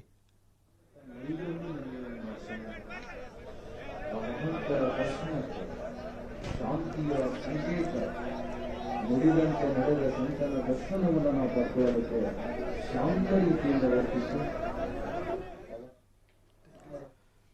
ನಿಮಗೆ ದೃಶ್ಯಾವಳಿಗಳಲ್ಲಿ ತೋರಿಸ್ತಾ ಇದ್ವಿ, ಯುಗ ಪುರುಷ, ಶತಮಾನದ ಶ್ರೇಷ್ಠ ಸಂತರಾಗಿದ್ದಂತಹ ಸಿದ್ದೇಶ್ವರ ಶ್ರೀಗಳು ಲಿಂಗೈಕ್ಯರಾಗಿರುವಂಥ ಹಿನ್ನೆಲೆಯಲ್ಲಿ ಎಲ್ಲ ರೀತಿಯಾದಂಥ ವ್ಯವಸ್ಥೆಯನ್ನು ಮಾಡಲಾಗ್ತಾ ಇದೆ. ನಿಮಗೆ ತೋರಿಸ್ತಾ ಇದ್ದೀವಿ, ಒಂದು ಬೃಹತ್ ವೇದಿಕೆಯನ್ನು ಕೂಡ ಅಲ್ಲಿ ನಿರ್ಮಾಣ ಮಾಡಲಾಗಿರುವಂಥದ್ದು.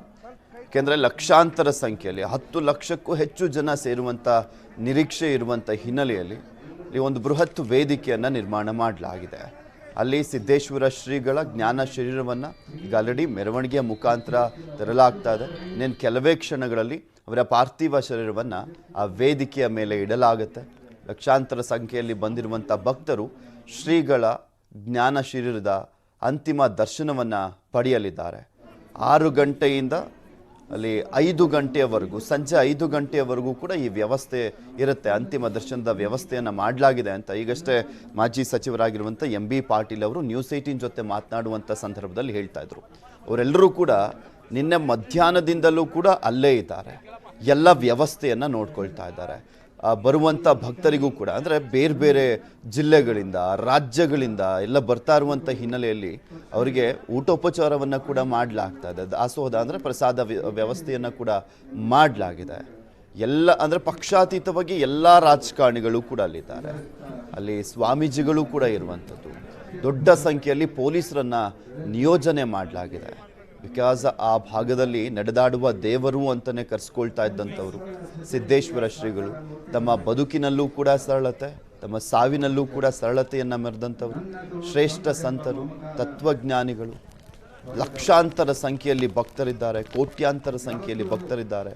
ಪ್ರವಚನದ ಮುಖಾಂತರನೇ ಜೀವ ಮತ್ತು ಜೀವನದ ಬಗ್ಗೆ ಎಲ್ರಿಗೂ ಕೂಡ ಸ್ಫೂರ್ತಿಯ ಮಾತುಗಳನ್ನು ಆಡ್ತಾ ಯಾವ ರೀತಿಯಾಗಿ ಬದುಕಬೇಕು ಅನ್ನುವಂಥದ್ರ ಬಗ್ಗೆ ಹೇಳ್ತಾ ಇದ್ದಂಥವ್ರು ಶ್ರೀಗಳು. ನಿಮಗೆ ತೋರಿಸ್ತಾ ಇದ್ವಿ ದೃಶ್ಯಾವಳಿಗಳಲ್ಲಿ ಮೆರವಣಿಗೆಯ ಮುಖಾಂತರ ಸಿದ್ದೇಶ್ವರ ಶ್ರೀಗಳ ಜ್ಞಾನ ಶರೀರವನ್ನು ತರಲಾಗ್ತಾ ಇರುವಂಥ ದೃಶ್ಯಾವಳಿ ಅದು.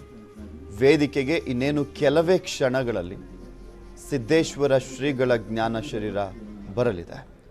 ರಾಜ್ಯದ ಮೂಲೆ ಮೂಲೆಯಿಂದಲೂ ಕೂಡ ಶ್ರೀಗಳನ್ನು ನೋಡಲಿಕ್ಕೋಸ್ಕರ ಲಕ್ಷಾಂತರ ಸಂಖ್ಯೆಯಲ್ಲಿ ಭಕ್ತರು ಆಗಮಿಸ್ತಾ ಇದ್ದಾರೆ. ಈ ಕರ್ನಾಟಕನೂ ಮಾತ್ರ ಅಲ್ಲ, ಮಹಾರಾಷ್ಟ್ರ, ಆಂಧ್ರ ಪ್ರದೇಶ, ತೆಲಂಗಾಣ ಈ ಭಾಗದಲ್ಲೂ ಕೂಡ ದೊಡ್ಡ ಸಂಖ್ಯೆಯಲ್ಲಿ ಭಕ್ತರಿದ್ದಾರೆ.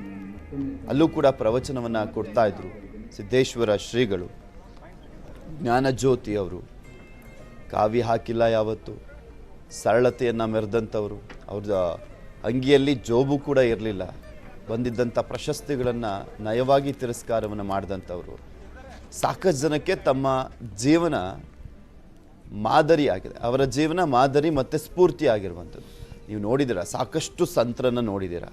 ತಮ್ಮ ಜಾತಿಗೋಸ್ಕರ, ಮೀಸಲಾತಿಗೋಸ್ಕರ, ಆಮೇಲೆ ಅನುದಾನಕ್ಕೋಸ್ಕರ ಹೋರಾಟ ಮಾಡ್ತಿರ್ತಾರೆ. ಆದರೆ ಯಾವತ್ತೂ ಕೂಡ ಜಾತಿ ಭೇದ, ಧರ್ಮ, ಮತ, ಪಂಥ, ಶ್ರೀಮಂತ, ಬಡವ, ರಾಜಕಾರಣಿ, ಉದ್ಯಮಿ ಇದ್ಯಾವುದರ ಭೇದ ಭಾವ ಇಲ್ಲದೆ ಎಲ್ಲರೂ ಒಂದೇ ಅಂತ ಬದುಕಿ ತೋರಿಸಿಕೊಟ್ಟಂಥವರು ಸಿದ್ದೇಶ್ವರ ಶ್ರೀಗಳು. ಅವರ ಪ್ರವಚನವನ್ನು ಕೇಳಲಿಕ್ಕೋಸ್ಕರ ಸಾವಿರಾರು ಸಂಖ್ಯೆಯಲ್ಲಿ ಲಕ್ಷಾಂತರ ಜನ ಎಲ್ಲ ಬಂದು ಸೇರ್ತಾ ಇದ್ರು. ಆ ರೀತಿಯಾಗಿ ಮಾತನಾಡಿ ಸ್ಫೂರ್ತಿಯನ್ನು ತುಂಬುತ್ತಾ ಇದ್ದಂಥವರು ಸಿದ್ದೇಶ್ವರ ಶ್ರೀಗಳು.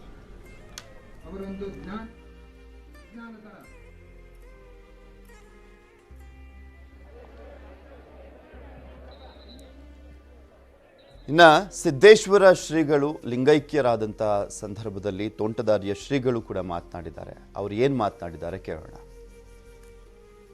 ಸಿದ್ದೇಶ್ವರ ಮಹಾಸ್ವಾಮಿಗಳವ್ರನ್ನ ನಾವು ಯಾವ ಕಾಲಕ್ಕೂ ಮರೀಲಿಕ್ಕಾಗೋದಿಲ್ಲ. ಯಾಕಂದ್ರೆ ನಮ್ಮ ರಾಷ್ಟ್ರ ಕಂಡ ಶ್ರೇಷ್ಠ ತತ್ವಜ್ಞಾನಿಗಳಂದ್ರೆ ಪೂಜ್ಯ ಸಿದ್ದೇಶ್ವರ ಮಹಾಸ್ವಾಮಿಗಳು. ಡಾಕ್ಟರ್ ರಾಧಾಕೃಷ್ಣನ್ ರಾಂಡೆ ಅವರಂತ ಪ್ರಸಿದ್ಧ ತತ್ವಜ್ಞಾನಿಗಳ ಹೆಸರನ್ನು ಹೇಳ್ತೀನಿ. ಆ ಒಂದು ತತ್ವಜ್ಞಾನಿಗಳ ಸಾಲಿನಲ್ಲಿ ನಿಲ್ಲಬಲ್ಲಂತ ಒಂದು ಜ್ಞಾನವನ್ನ, ವ್ಯಕ್ತಿತ್ವವನ್ನು ಪಡೆದಿರುವಂತವ್ರು ಪೂಜ್ಯರಾಗಿರುವಂತಹ ಸಿದ್ದೇಶ್ವರ ಮಹಾಸ್ವಾಮಿಗಳು. ಅವರು ಕೇವಲ ಜ್ಞಾನವನ್ನ ಸಂಪಾದನೆ ಮಾಡಿದಂತ ವ್ಯಕ್ತಿಗಳಷ್ಟೇ ಆಗಿರಲಿಲ್ಲ, ಆ ಜ್ಞಾನವನ್ನ ನಿರಂತರವಾಗಿ ಪ್ರತಿದಿನ 10,000 ಜನರಿಗೆ ವಿತರಣೆ ಮಾಡುವಂತ ಕೆಲಸವನ್ನು ಮಾಡಿದ್ರು. ಜ್ಞಾನ ದಾಸೋಹ ಪೂಜ್ಯ ಶ್ರೀಗಳವರಿಂದ ನಿರಂತರವಾಗಿ ನಡೀತಾನೆ ಇತ್ತು. ಅವರು ವಿಶೇಷವಾಗಿ ನಮಗೆ ರಾಷ್ಟ್ರ ಸಂತರು, ಜನಸಾಮಾನ್ಯರಿಗೆ ನಡೆದಾಡುವ ದೇವರು. ಅವರಷ್ಟು ಸರಳ ಸಾದಾ ಜೀವನವನ್ನು ನಡೆಸಿದಂಥವ್ರು ಬಹುಶಃ ಇನ್ನೊಬ್ಬ ವ್ಯಕ್ತಿಗಳನ್ನ ನಾವು ನೋಡ್ಲಿಕ್ಕೆ ಸಾಧ್ಯ ಇಲ್ಲ. ಮಿತವಾದ ಆಹಾರ, ಮಿತವಾದ ಮಾತು, ಮಿತವಾದ ನಡೆ, ಮಿತವಾದ ನುಡಿ, ಎಲ್ಲದರಲ್ಲೂ ಕೂಡ ಮಿತವಾದ ಜೀವನವನ್ನು ನಡೆಸಿದಂಥವ್ರು ಪೂಜ್ಯರಾಗಿರುವಂತಹ ಸಿದ್ದೇಶ್ವರ ಮಹಾಸ್ವಾಮಿಗಳವರು. ಬಹಳ ವಿದ್ಯಾವಂತರನ್ನ ಮತ್ತು ಜ್ಞಾನಿಗಳನ್ನ ಕಂಡ್ರೆ ಅವ್ರನ್ನೂ ಪ್ರೀತಿಸುವಂತವ್ರು, ಗುಣಕ್ಕೆ ಗೌರವವನ್ನು ಕೊಡುವಂತ ಒಂದು ವಿಶೇಷವಾಗಿರುವಂತಹ ಒಂದು ಶಕ್ತಿ ಅವರಲ್ಲಿತ್ತು. ಅದ್ರ ಜೊತೆಗೆ ನಮ್ಮ ಗುರುಗಳಾಗಿರುವಂತ ಲಿಂಗೈಕ್ಯ ಡಾಕ್ಟರ್ ಶಿವಬಸವ ಮಹಾಸ್ವಾಮಿಗಳವ್ರ ಜೊತೆಗೆ, ಹಾಗೇನೆ ನಮ್ಮ ಜಗದ್ಗುರು ಡಾಕ್ಟರ್ ತೋಂಟದ ಸಿದ್ಧಲಿಂಗ ಮಹಾಸ್ವಾಮಿಗಳವ್ರ ಜೊತೆಗೆ ಬಹಳ ಆತ್ಮೀಯವಾಗಿರುವಂತಹ ಸಂಬಂಧವನ್ನ ಪೂಜ್ಯ ಸಿದ್ದೇಶ್ವರ ಮಹಾಸ್ವಾಮಿಗಳು ಹೊಂದಿದ್ರು. ನಾವು ಯಾವುದೇ ಕಾರ್ಯಕ್ರಮಕ್ಕೆ ಕರೆದ್ರು ಒಟ್ಟೆ ತಪ್ಪಿಸ್ತಿರ್ಲಿಲ್ಲ. ಅವರು ಎಲ್ಲ ಕಾರ್ಯಕ್ರಮಕ್ಕೂ ಅವರು ಬರ್ತಿದ್ರು. ಆ ನಂತರ ಬಹಳ ಹೊತ್ತು ನಮ್ಮ ಹತ್ರ ಇರ್ತಿದ್ರು. ಬಹಳ ಸರಳವಾಗಿರುವಂತಹ ಜೀವನವನ್ನ ನಡೆಸ್ತಾ ಉನ್ನತವಾಗಿರುವಂತಹ ವಿಚಾರಗಳನ್ನ ಜನರಿಗೆ ತಿಳಿಸುವಂತ ಕೆಲಸ ಮಾಡ್ತಾ ಇದ್ರು. ಅದು ಅವರಿಗೆ ಅವರ ಗುರುಗಳಿಂದ ಪ್ರಾಪ್ತವಾಗಿರುವಂತಹದ್ದು. ಗುರುಕೃಪೆ ಆದ್ರೆ ಯಾವುದೂ ಅಸಾಧ್ಯ ಅಲ್ಲ ಅಂತ ಹೇಳ್ತಾರೆ. ಅವರು ರಾಷ್ಟ್ರ ಸಂತರು ಆಗಿದ್ರು, ಜನರ ದೃಷ್ಟಿಯಲ್ಲಿ ನಡೆದಾಡುವ ದೇವರು ಆಗಿದ್ರು, ಜ್ಞಾನ ಯೋಗಿಗಳಾಗಿದ್ರು. ಗುರುಗಳ ಒಂದು ಆದೇಶದಂತೆ ಅವರು ಜೀವನವನ್ನ ನಡೆಸಿದ್ರು ಅಂತ ತಿಳ್ಕೊಂಡು ಇಷ್ಟು ಸರಳವಾಗಿರುವಂತ ಜೀವನವನ್ನ ತಮ್ಮ ಬದುಕಿನುದ್ದಕ್ಕೂ ನಡೆಸಿಕೊಂಡು ಬರೋದಕ್ಕೆ ಅವರಿಗೆ ಸಾಧ್ಯ ಆಯ್ತು. ಬಹಳ ಉತ್ಕೃಷ್ಟವಾಗಿರುವಂತಹ ಗ್ರಂಥಗಳನ್ನ ರಚನೆ ಮಾಡಿದ್ರು. ಆ ಗ್ರಂಥಗಳಲ್ಲಿರುವಂತಹ ಸಾರವನ್ನ ಅವರು ತಮ್ಮ ಬದುಕಿನಲ್ಲಿ ಅಳವಡಿಸಿಕೊಂಡಿದ್ರು. ಪ್ರವಚನ ಬರೀ ಹೇಳೋದಕ್ಕಲ್ಲ, ಅದು ಅನುಸರಿಸೋದಕ್ಕನ್ನೋದನ್ನ ಅವರು ತಮ್ಮ ಜೀವನದಲ್ಲಿ ಅಳವಡಿಸಿಕೊಂಡಿದ್ರು. ಹಾಗಾಗಿ ಅವರು ರಾಷ್ಟ್ರ ಸಂತರಾಗಿದ್ದರು ಕೂಡ ಅವರು ಇಂಥ ಒಂದು ಸರಳ ಜೀವನವನ್ನು ನಡೆಸೋದಕ್ಕೆ ಸಾಧ್ಯ ಆಯ್ತು. ಅವರ ಬದುಕಿಗೂ ಮತ್ತು ಬರಹಕ್ಕೂ ಯಾವುದೇ ವ್ಯತ್ಯಾಸ ಇರಲಿಲ್ಲ. ಬದುಕೇ ಬರಹ ಆಗಿತ್ತು, ಬರಹವೇ ಬದುಕಾಗಿತ್ತು. ಹಾಗಾಗಿ ಅವರೊಬ್ಬ ಶ್ರೇಷ್ಠ ಸಂತರಾಗಿ, ಜ್ಞಾನ ಯೋಗಿಗಳಾಗಿ, ಪ್ರವಚನ ಯೋಗಿಗಳಾಗಿ ನಮ್ಮ ಮಧ್ಯದಲ್ಲಿದ್ದರು. ಇವತ್ತು ಅವ್ರಿಗಿಲ್ಲ ಅನ್ನೋದನ್ನೇ ನಮಗೆ ಬಹಳ ದುಃಖದಾಯಕವಾಗಿರುವಂತಹ ಸಂಗತಿ. ಅವರ ಆಪ್ತ ವಲಯದಲ್ಲಿ ಒಬ್ಬ ವ್ಯಕ್ತಿಯಾಗಿ ಆ ಒಂದು ನೋವನ್ನ ಇವತ್ತು ನಾನು ಅನುಭವಿಸ್ತಾ ಇದ್ದೇನೆ. ಅಂತ ವ್ಯಕ್ತಿಗಳು ಎಷ್ಟೋ ಶತಮಾನಕ್ಕೊಬ್ಬರು ಬರೋರು ಅಂತವ್ರು ಜ್ಞಾನಿಗಳು. ನಮ್ಮ ದೇಶ ಕಂಡ ರಾಧಾಕೃಷ್ಣನ್, ರಾನಡೆ ಅಂತ ಮುಂತಾದ ತತ್ವಜ್ಞಾನಿಗಳ ಸಾಲಿನಲ್ಲಿ ಇವರು ಒಬ್ಬರು ಅಂದ್ರೆ ಅತಿಶಯೋಕ್ತಿ ಅಲ್ಲ. ಅಂತ ಒಬ್ಬ ಶ್ರೇಷ್ಠ ತತ್ವಜ್ಞಾನಿ, ರಾಷ್ಟ್ರ ಸಂತ ಇವತ್ತು ನಮ್ಮ ಮಧ್ಯದಲ್ಲಿ ಇಲ್ಲದೆ ಇರುವುದು ನಿಜಕ್ಕೂ ಬಹಳ ಸಂತೋಷ. ನಮ್ಮ ಜೊತೆಗೆ ಬಹಳ ಹಾರ್ದಿಕವಾಗಿರುವಂತ ಸಂಬಂಧವನ್ನು ಹೊಂದಿದ್ರು. ನನ್ನ ಅನೇಕ ಗ್ರಂಥಗಳಿಗೆ ಮುನ್ನುಡಿ ಬರೆದಿದ್ರು, ಬಹಳ ಪ್ರೋತ್ಸಾಹಿಸ್ತಾ ಇದ್ರು. ಪ್ರತಿಯೊಂದು ಸಂದರ್ಭದಲ್ಲೂ ಕೂಡ ನಮ್ಗೆ ಬೆಳೆಯುವುದಕ್ಕೆ ಅವಕಾಶ ಮಾಡಿಕೊಡ್ತಿದ್ರು. ಅಂತ ಒಬ್ಬ ಶ್ರೇಷ್ಠ ವ್ಯಕ್ತಿಯನ್ನ ಇವತ್ತು ನಾವು ಕಳ್ಕೊಂಡಿವಿ ಅಂತ ಹೇಳಿ ಬಹಳ ವ್ಯಥೆ ಅನ್ನಿಸ್ತಾ ಇದೆ. ನಿಜಕ್ಕೂ ಅಂತ ಒಬ್ಬ ವ್ಯಕ್ತಿ ಸಿಗೋದು ಬಹಳ ದುರ್ಲಭ. ಶತಮಾನಕ್ಕೊಬ್ರು ಅಂತ ಜ್ಞಾನಿಗಳು ಸಿಗೋದು. ಅಂತ ಅವರ ಸರಳ ಜೀವನ, ಅವರ ಒಂದು ಜ್ಞಾನ, ಅದು ನಮ್ಗೆಲ್ಲರಿಗೂ ಅನುಕರಣೀಯ ಅನ್ನುವಂತ ಒಂದು ಮಾತನ್ನು ಹೇಳ್ತೇನೆ. ಇನ್ನು ಕೆಪಿಸಿಸಿ ಕಾರ್ಯಾಧ್ಯಕ್ಷರಾಗಿರುವಂಥ ಈಶ್ವರ್ ಖಂಡ್ರೆ ಅವರು ಕೂಡ ಶ್ರೀಗಳ ಅಗಲಿಕೆಯ ವಿಚಾರಕ್ಕೆ ಸಂಬಂಧಪಟ್ಟಂತೆ ನ್ಯೂಸ್ 18 ಜೊತೆ ಮಾತನಾಡಿದ್ರು. ಅವ್ರು ಏನು ಹೇಳಿದ್ರು ಕೇಳೋಣ. ಸಿದ್ದೇಶ್ವರ ಶ್ರೀಗಳು ವಿಶ್ವವಿಖ್ಯಾತ ಪ್ರವಚನಕಾರರು, ನಡೆದಾಡುವ ದೇವರು, ಮಹಾನ್ ಸಂತರು. ಅವರೊಬ್ಬ ಸರಳ ಸಜ್ಜನಿಕೆಯ ಸಾಕಾರ ಮೂರ್ತಿಗಳಾಗಿದ್ರು. ಅವರು ಲಿಂಗೈಕ್ಯರಾಗಿದ್ದ ಸುದ್ದಿ ಕೇಳಿ ಬಹಳ ತೀವ್ರ ದುಃಖವಾಗಿದೆ. ನೋಡಿ, ಯಾವುದೇ ರೀತಿಯ ಆಡಂಬರವಿಲ್ಲದೆ ಅತ್ಯಂತ ಸರಳವಾಗಿ, ಸ್ವಚ್ಛವಾಗಿ, ಸ್ವತಾನು ಬದುಕಿ ನುಡಿದಂತೆ ನಡೆದು ಅವರು ತಮ್ಮ ಪ್ರವಚನಗಳ ಮುಖಾಂತರ ನಮ್ಮೆಲ್ಲರಿಗೆ ನಮ್ಮ ಜೀವನ ದರ್ಶನ ಮಾಡಿಸಿದ ಶ್ರೀಗಳ ಅವ್ರ ಒಂದೊಂದು ನುಡಿ ನಾವು ಇವತ್ತು ಒತ್ತಡದ ಜೀವನದಲ್ಲಿ ಇದ್ದೀವಿ. ನನಗೆ ಯಾವಾಗ್ಲೂ ಅವ್ರು ಬಹಳಷ್ಟು ಪ್ರವಚನಗಳನ್ನು ನಾನು ನಮ್ಮ ಬಾಲ್ಕಿಯಲ್ಲಿ ಕೇಳಿದ್ದೇನೆ. ಸುಮಾರು 3 ಸಲ ಅವ್ರ ಪ್ರವಚನ ಮಾಡಿದ್ದಾರೆ. ಇವತ್ತು ನಮ್ಗೆ ಅವರು ಹೇಳಿದಂತ ವಿಚಾರಗಳು ನೆನಪಿಸ್ಕೊಂಡ್ರೆ ಒತ್ತಡ ಕಡಿಮೆ ಆಗ್ತದೆ. ನಿರಂತರವಾಗಿ ಅವ್ರ ಮಾರ್ಗದರ್ಶನ ನಮ್ಗೆ ಅವರ ಏನು ದಿವ್ಯವಾಣಿ ಮಾಡುತ್ತಿರ್ತದೆ. ನಾನು ಮೊನ್ನೆ ಕಳೆದ 25ರಂದು ಅವ್ರಿಗೆ ಅನಾರೋಗ್ಯ ಇದ್ದಾರೆ ಅಂತ ಹೇಳಿ ತಿಳ್ಕೊಂಡು ಬಿಜಾಪುರಕ್ಕೆ ಹೋಗಿದ್ದೆ. ಹೋಗಿ ಅವ್ರಿಗೆ ಭೇಟಿಯಾಗಿದ್ದಂತ ಸಂದರ್ಭದಲ್ಲಿ ಎಂತ ಮಹಾನ್ ಹಿಂದೆ ನಮ್ಮ ತಂದೆಯವ್ರ ಜೊತೆಯಲ್ಲಿ ಬಹಳಷ್ಟು ಒಡನಾಟ ಇತ್ತು. ಹೇಗಿದ್ದಾರೆ ಅಂತ ಕೇಳಿದ್ರು. ಶತಾಯುಷಿಗಳಾಗಿರ್ಬೋದಲ್ಲ? ಹೌದು ಅಂದೆ. ಅವ್ರು ಶತಮಾನೋತ್ಸವ ಮಾಡಿ ಭೀಮಣ್ಣ ಖಂಡ್ರೆ ಅವ್ರದ್ದು ಅಂತ ಹೇಳ್ತಾರೆ. ಅವ್ರು ಹೇಳಿ ನನಗೆ ಆಧುನಿಕ ಅನುಭವ ಮಂಟಪ ಯಾವ ಬರ್ತಾ ಇದೆ ಅಂತ ಕೇಳ್ತಾರೆ. ಹಿಂದೆ ಆ ಒಂದು ಬಸವ ಕಲ್ಯಾಣದಲ್ಲಿ ನಾವು ಚಿಕ್ಕವರಾಗಿದ್ದಾಗ ದೊಡ್ಡ ಸ್ವಾಮೀಜಿ ಪೂಜ್ಯ ಚನ್ನಬಸವ ಪಟ್ಟದೇವರ ಸಾನ್ನಿಧ್ಯದಲ್ಲಿ ನಾವೆಲ್ಲ ಓಡಾಟ ಮಾಡಿದ್ದೇವೆ ಅಂತ ಹೇಳ್ತಾರೆ. ಹೇಳಿ ಬಾಲ್ಕಿಯಲ್ಲಿ ಅವ್ರು ಇದ್ದಂಥದ್ದು ಸ್ಮರಿಸ್ಕೊಳ್ತಾರೆ. ಅದು ನನ್ನ ಪುಣ್ಯ ಅಂತ ಹೇಳಿ ನನಗೆ ಇಷ್ಟು ಬೇಗ ಆ ದೇಹ ಬಿಡ್ತಾರೆ ಅಂತ ನಾ ಕನಸಿನಲ್ಲೂ ಕಂಡಿರ್ಲಿಲ್ಲ. ನನಗೆ ಬಹಳ ದಿಗ್ಭ್ರಮೆ ಆಯ್ತು. ಆದ್ರೆ ಇವತ್ತು ಅವ್ರು ಏನ್ ನಮ್ಗೆ ಆದರ್ಶಗಳನ್ನು ಬಿಟ್ಕೊಟ್ಟು ಹೋಗಿದ್ದಾರೆ, ಅವ್ರು ಏನ್ ವಿಚಾರಗಳು ಬಿಟ್ಕೊಟ್ಟು ಹೋಗಿದ್ದಾರೆ, ಯಾವತ್ತಿಗೂ ಅವರು ಇವತ್ತು ನಮ್ಮೆಲ್ಲರಿಗೆ ಅವರು ನೆನಪು ನಮ್ಗೆಲ್ಲ ಇರ್ತದೆ. ಹೀಗಾಗಿ ಅವರು ಏನ್ ತೋರಿಸ್ಕೊಟ್ಟಂತ ದಾರಿಯಲ್ಲೇ ನಡೆಯುವಂತದಕ್ಕೆ ಪ್ರಾಮಾಣಿಕವಂತ ಪ್ರಯತ್ನ ಮಾಡುವಂತದ್ರ ಮುಖಾಂತರ ಅವತ್ತು ನಾವೆಲ್ಲರೂ ಅವರ ಆತ್ಮಕ್ಕೆ ಶಾಂತಿ ಸಿಗ್ಬೇಕು. ಮತ್ತೆ ಅವರ ಅಗಲುವಿಕೆ ಏನಿದೆ ಅಲ್ಲ, ಆ ನೋವನ್ನು ಸಹಿಸುವ ಶಕ್ತಿ ಅವರ ಅಸಂಖ್ಯಾತ ಭಕ್ತರು, ಲಕ್ಷಾಂತರ ಭಕ್ತರಿದ್ದಾರೆ. ಅವರು ನಮ್ಮೆಲ್ಲರಿಗೆ ಆ ಭಗವಂತನು ಕರುಣಿಸಲಿ ಅಂತ ಹೇಳಿ ಪ್ರಾರ್ಥನೆ ಮಾಡಿಕೊಂಡು ನನ್ನ ಶ್ರದ್ಧಾಂಜಲಿಯನ್ನು ಅರ್ಪಿಸ್ತೇನೆ. ಅವರಿಗೆ ಭಕ್ತಿಪೂರ್ವಕ ಮನಸ್ಸಿನಿಂದ ನಮನಗಳನ್ನು ಸಲ್ಲಿಸುತ್ತೇನೆ. ಸರ್, ನಿಜ. ಯಾಕಂದ್ರೆ ನೀವು ಹೇಳಿದ ಹಾಗೆ ಒಂದು ರೀತಿ ಈ ಆಧ್ಯಾತ್ಮ, ಆದರ್ಶ ಮತ್ತು ನೈತಿಕತೆ ಬಗ್ಗೆ ಕೇವಲ ಅದನ್ನ ಬೋಧನೆ ಮಾಡೋದಷ್ಟೇ ಅಲ್ಲ, ಅವುಗಳನ್ನು ತಮ್ಮ ಜೀವನದಲ್ಲಿ ಅಳವಡಿಸ್ಕೊಂಡು ನುಡಿದಂತೆ ನಡೆಯುವಂತಹ ಒಂದು ವ್ಯಕ್ತಿತ್ವ ಇದೆಯಲ್ಲ, ಅದು ತುಂಬ ರೇರ್ ಆಗಿ ನಾವು ನೋಡುವಂಥದ್ದು. ಅಂಥದ್ರಲ್ಲಿ ಸಿದ್ದೇಶ್ವರ ಶ್ರೀಗಳು ಅವರು ಕೂಡ ಒಬ್ಬರಾಗಿದ್ರು, ಅವರು ನಮ್ಮ ಜೊತೆ ಬದುಕಿದ್ರು, ನಮ್ಗೊಂದು ಜೀವನದಲ್ಲಿ ಒಂದು ಮಾರ್ಗದರ್ಶನ ಕೊಟ್ಟಿದ್ರು ಅನ್ನುವಂಥದ್ದೇ ಒಂದು ನಮ್ಮ ಪುಣ್ಯ ಅಂತ ಅನ್ಕೊಳ್ಬಹುದಲ್ವಾ? ಹೌದು ಕರೆಕ್ಟ್. ನೀವು ಹೇಳ್ತಾ ಇದ್ರಿ ಸರ್, ಅವರ ಪ್ರವಚನಗಳನ್ನು ನಾನು ಕೂಡ ಕೇಳಿದ್ದೀನಿ, ತುಂಬ ಮನಸ್ಸಿಗೆ ಪ್ರಭಾವ ಬೀರುವಂಥದ್ದು ಅಂತ. ಅದನ್ನು ಕೇಳ್ತಾ ಇದ್ದಂಥ ಸಂದರ್ಭದಲ್ಲಿ ನಿಮ್ಮ ಮನಸ್ಸಲ್ಲಿ ಮೂಡ್ತಾ ಇದ್ದಂಥ ಭಾವನೆ, ನೀವು ಅನ್ಕೊಳ್ತಾ ಇದ್ದಂಥ, ನಿಮ್ಗೆ ಯಾವ ರೀತಿಯಾಗಿ ಅನಿಸ್ತಾ ಇತ್ತು ಸರ್ ಆ ಒಂದು ಪ್ರವಚನಗಳನ್ನು ಕೇಳಿದಂಥ ಸಂದರ್ಭದಲ್ಲಿ? ನೋಡಿ, ಆ ಪ್ರವಚನದಲ್ಲಿ ಸತ್ಯದ ದರ್ಶನ ಇತ್ತು. ನಾವು ಯಾವ ರೀತಿಯಲ್ಲಿ ಬದುಕಬೇಕು ಅನ್ನೋಂಥದ್ದು ನಮ್ಗೆ ಮಾರ್ಗದರ್ಶನ ಇರ್ತಾ ಇತ್ತು. ಬೆಳಿಗ್ಗೆ 6 ಗಂಟೆ 7 ಗಂಟೆ ಅಂದ್ರೆ ಕರೆಕ್ಟ್ ಸಮಯ ಏನು ಪರಿಪಾಲನೆ ಆಗ್ತಾ ಇತ್ತು. 1 ಗಂಟೆ ಏನು ಪ್ರವಚನ ಅವ್ರು ಮಾಡ್ತಾ ಇದ್ರು ನಿಶಬ್ದವಾಗಿ. ನಿಮಗೆ ದೃಶ್ಯಾವಳಿಗಳಲ್ಲಿ ತೋರಿಸ್ತಾ ಇದ್ದೀವಿ. ಸಿದ್ದೇಶ್ವರ ಶ್ರೀಗಳ ಜ್ಞಾನ ಶರೀರ ಸೈನಿಕ ಶಾಲೆಗೆ ಬಂದಿರುವಂಥದ್ದು ಮೆರವಣಿಗೆಯ ಮುಖಾಂತರ ತರಲಾಗ್ತಾ ಇದೆ.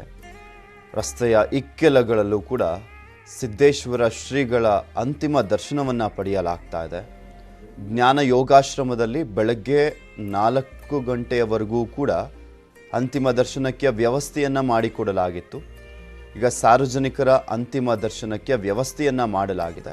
ವಿಜಯಪುರದಲ್ಲಿರುವಂಥ ಸೈನಿಕ ಶಾಲೆಯ ಬಳಿ ಲಕ್ಷಾಂತರ ಸಂಖ್ಯೆಯಲ್ಲಿ ಭಕ್ತರು ಸೇರುವಂಥ ಹಿನ್ನೆಲೆಯಲ್ಲಿ ಆ ಭಕ್ತರಿಗೆ ಅಂತಿಮ ದರ್ಶನದಲ್ಲಿ ಯಾವುದೇ ರೀತಿಯಾದಂಥ ತೊಂದರೆ ಆಗಬಾರ್ದು ಅನ್ನುವ ಕಾರಣಕ್ಕೋಸ್ಕರ ಒಂದು ದೊಡ್ಡ ವೇದಿಕೆಯನ್ನು ಕಲ್ಪಿಸಲಾಗಿದೆ. ದೊಡ್ಡ ಜಾಗ ಇರುವಂಥ ಸ್ಥಳದಲ್ಲಿ ಅಂತಿಮ ದರ್ಶನಕ್ಕೆ ವ್ಯವಸ್ಥೆಯನ್ನು ಮಾಡಲಾಗಿದೆ. ಸಾಕಷ್ಟು ಸಂಖ್ಯೆಯಲ್ಲಿ ಭದ್ರತೆಯನ್ನು ಕೈಗೊಳ್ಳಲಾಗಿದೆ. ಯಾವುದೇ ರೀತಿಯಾದಂಥ ಅಹಿತಕರ ಘಟನೆಗಳು ನಡೆಯಬಾರ್ದು ಅಂತ ಅಲ್ಲಿ ಭಕ್ತರಿಗೂ ಕೂಡ ಅಷ್ಟೇ ಎಲ್ಲ ರೀತಿಯಾದಂಥ ವ್ಯವಸ್ಥೆಯನ್ನು ಮಾಡಲಾಗಿದೆ. ಜಿಲ್ಲಾಧಿಕಾರಿಗಳು ಕೂಡ ಅಲ್ಲೇ ಇದ್ದಾರೆ, SP ಕೂಡ ಇರುವಂಥದ್ದು. ದೊಡ್ಡ ಸಂಖ್ಯೆಯಲ್ಲಿ ಪೊಲೀಸರನ್ನು ನಿಯೋಜನೆ ಮಾಡಲಾಗಿದೆ. ಪಕ್ಷಾತೀತವಾಗಿ ಎಲ್ಲ ರಾಜಕಾರಣಿಗಳು ಕೂಡ ಅಲ್ಲೇ ಇದ್ದಾರೆ. ನಿನ್ನೆ ಮಧ್ಯಾಹ್ನದಿಂದಲೂ ಕೂಡ ಅಲ್ಲೇ ಇದ್ದಾರೆ ಪ್ರತಿಯೊಬ್ಬರು ಕೂಡ. ದೊಡ್ಡ ಸಂಖ್ಯೆಯಲ್ಲಿ ಭಕ್ತರು ಕೂಡ ಆಗಮಿಸ್ತಾ ಇದ್ದಾರೆ, ಕಣ್ಣೀರನ್ನು ಹಾಕ್ತಾ ಇದ್ದಾರೆ, ಕಂಗಾಲಾಗಿದ್ದಾರೆ ಭಕ್ತರು. ಸಕಲ ಸರ್ಕಾರಿ ಗೌರವಗಳೊಂದಿಗೆ ಅಂತಿಮ ನಮನವನ್ನು ಸಲ್ಲಿಸಲಿಕ್ಕೆ ಸರ್ಕಾರದಿಂದನೂ ಕೂಡ ಸಿದ್ಧತೆಯನ್ನು ಮಾಡಿಕೊಳ್ಳಲಾಗಿದೆ. ಗಮನಿಸ್ಬೋದು, ಇಂಡಿಯನ್ ಫ್ಲಾಗನ್ನು ಇಟ್ಕೊಳ್ಳಲಾಗಿದೆ. ಅಲ್ಲಿ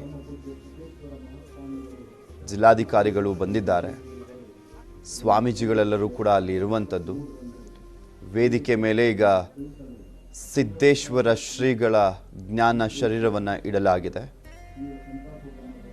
ಸಿದ್ದೇಶ್ವರ ಶ್ರೀಗಳ ಅಂತಿಮ ದರ್ಶನವನ್ನು ಪಡೆಯುವಂಥ ನಿಟ್ಟಿನಲ್ಲಿ ಈಗ ಆಲ್ರೆಡಿ ದೊಡ್ಡ ಸಂಖ್ಯೆಯಲ್ಲಿ ಭಕ್ತ ಸಾಗರವೇ ಬರ್ತಾ ಇದೆ. ನಡೆದಾಡುವ ದೇವರನ್ನ, ಅವರ ಪ್ರವಚನವನ್ನು ಇನ್ನು ಮುಂದೆ ನಾವು ಕೇಳಲಿಕ್ಕೆ ಆಗೋದಿಲ್ವಲ್ಲ ಅನ್ನುವಂಥ ಒಂದು ಅನಾಥ ಭಾವ ಅವರ ಭಕ್ತರಲ್ಲಿ ಕಾಡ್ತಾ ಇದೆ. ಯಾಕೆಂದರೆ ನುಡಿದಂತೆ ನಡೆಯುವಂಥದ್ದು ತುಂಬ ಕಷ್ಟ. ದುದ್ದ ಭಾಷಣ ಮಾಡೋದು ಬೇರೆ, ಆದರೆ ತಾವು ಮಾತನಾಡಿದ ರೀತಿಯಲ್ಲಿ ಬದುಕಿ ತೋರಿಸಿಕೊಟ್ಟಂಥವರು ಸಿದ್ದೇಶ್ವರ ಶ್ರೀಗಳು.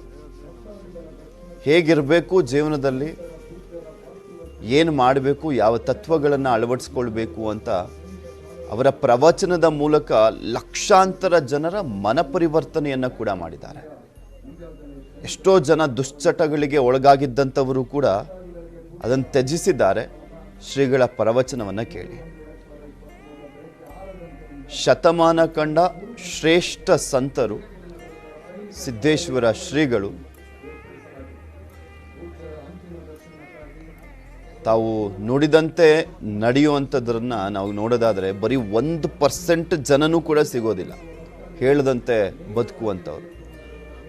ಹೀಗೂ ಬದುಕ್ಬೋದು, ಬದುಕಿದ್ರೆ ಹೀಗೆ ಬದುಕಬೇಕು ಅಂತ ತೋರಿಸ್ಕೊಟ್ಟಂಥವ್ರು ಸಿದ್ದೇಶ್ವರ ಶ್ರೀಗಳು. ಇದು ಆಗ್ತದೆ ಅಂತ ಜಿಲ್ಲಾಧಿಕಾರಿಗಳು ಎಲ್ಲ ಜನಪ್ರತಿನಿಧಿಗಳು ಪಕ್ಷಾತೀತವಾಗಿ ಇವತ್ತು ಸಹ ಏನು ಮಾಡಬೇಕು ಅನ್ನೋದನ್ನ ಹೇಳಿದ್ದೀವಿ. ತದನಂತರ ಅವರ ವಿಲ್ ಏನಿತ್ತು ಆ ವಿಲ್ಲನ್ನು ಕೂಡ ನಾವು ಸುತ್ತೂರು ಶ್ರೀಗಳ ಮತ್ತು ಕನೇರಿ ಶ್ರೀಗಳ ನೇತೃತ್ವದಲ್ಲಿ ಮತ್ತು ಬಸಲಿಂಗ ಸ್ವಾಮಿಗಳು ಏನು ಅಧ್ಯಕ್ಷದ ಜ್ಞಾನಗೋಷ್ಠದ ಅಧ್ಯಕ್ಷರೇ ಅವ್ರ ಮುಖಾಂತರ ಆ ವಿಲ್ಲನ್ನು ಅವರ ಅಂತಿಮ ಏನು ಇಚ್ಛೆ ಏನಿತ್ತು ಅದನ್ನ ಕೂಡ ನಾವು ಓಪನ್ ಮಾಡಿ ಇವತ್ತೊಂದು ದಿವಸ ಅದನ್ನು ಕೂಡ ಮಾಧ್ಯಮಕ್ಕೆ ಮುಂದೆ ಇದು ಮಾಡಿದ್ವಿ. ಶ್ರೇಷ್ಠತೆಯನ್ನು ಮೆರೆದಿದ್ದಾರೆ. ಹಾಗಾಗಿ ಒಬ್ಬ ಶ್ರೇಷ್ಠನ ಮಾದರಿಯಾಗಿ ಇವತ್ತು ದಿವಸ ಬರೆದಿದ್ದಾರೆ. ಅವರ ಆಶಯದಂತೆ ಎಲ್ಲವೂ ಕೂಡ ನಡೀತದೆ. ಇಂದ ಸಾಯಂಕಾಲ 5 ಗಂಟೆವರೆಗೆ ಇಲ್ಲಿ ಸಾರ್ವಜನಿಕರಿಗೆ ಸುಮಾರು 10 ಲಕ್ಷಕ್ಕಿಂತ ಜಾಸ್ತಿ ಜನ ಇವತ್ತು ದಿವಸ ಇದು ನಾವು ಅಪೇಕ್ಷೆ ಮಾಡಿದ್ದೀವಿ. 5-6 ಲಕ್ಷ ಜನಕ್ಕೆ ನಾವು ಪ್ರಸಾದ ವ್ಯವಸ್ಥೆ ಮಾಡಿದ್ದೀವಿ. BLD ಸಂಸ್ಥೆ ಮತ್ತು ಸಿದ್ದೇಶ್ವರ ಸಂಸ್ಥೆ ಕೂಡಿ 4 ಗಂಟೆಗೆ ಸಕಲ ಸರ್ಕಾರ ಮರ್ಯಾದೆಗಳಿಂದ ಅವ್ರಿಗೆಲ್ಲ ಗೌರವ ಕೊಟ್ಟು ತದನಂತರ 5 ಅಥವಾ 6 ಗಂಟೆಗೆ ಇಲ್ಲಿಂದ ಶಿಫ್ಟ್ ಮಾಡಿ ಸಿದ್ದೇಶ್ವರ ಗಾಂಧಿ ಸರ್ಕಲ್, ಸಿದ್ದೇಶ್ವರ ದೇವಸ್ಥಾನ, BLD ಸಂಸ್ಥೆ ಮುಂದೆ ಆಯ್ತು, ಹಾಸ್ಪಿಟಲ್ ಮುಂದೆ ಆಯ್ತು, ಆಶ್ರಮಕ್ಕೆ ಹೋಗ್ತದೆ. ಎಲ್ಲ ಪೂಜ್ಯರು ಮತ್ತು ಕೆಲವರು ಗಣ್ಯರು ಮತ್ತು ಆಶ್ರಮದ ಎಲ್ಲ ಭಕ್ತ ಮಂಡಿಗಳು ಕೆಲವು ಅವರು ಕೂಡ್ಕೊಂಡು ಅದರ ಅಂತಿಮ ಇದನ್ನು ಮಾಡ್ತೀವಿ. ಎಲ್ಲರೂ ಕೂಡ ಇಲ್ಲಿನೇ ದರ್ಶನ ಪಡ್ಕೋಬೇಕು ಅಂತ ಅವರ ಆಶಯದಂತೆ ಇದು ಬಹಳ ಸರಳವಾಗಿ ಬಹಳ ಶಿಸ್ತಿನಿಂದ, ಯಾಕಂದ್ರೆ ಸಿದ್ದೇಶ್ವರ ಸ್ವಾಮೀಜಿಯವರು ಶಿಸ್ತಿನ ಮೇಲೆ ಸಿದ್ದಿಟ್ಕೊಂಡಂತವ್ರು, ಆ ಶಿಸ್ತಿನಿಂದ ಇದು ಆಗಬೇಕು ಅಂತ ಹೇಳಿ ನಾವು ಎಲ್ಲರಿಗೂ ಕೂಡ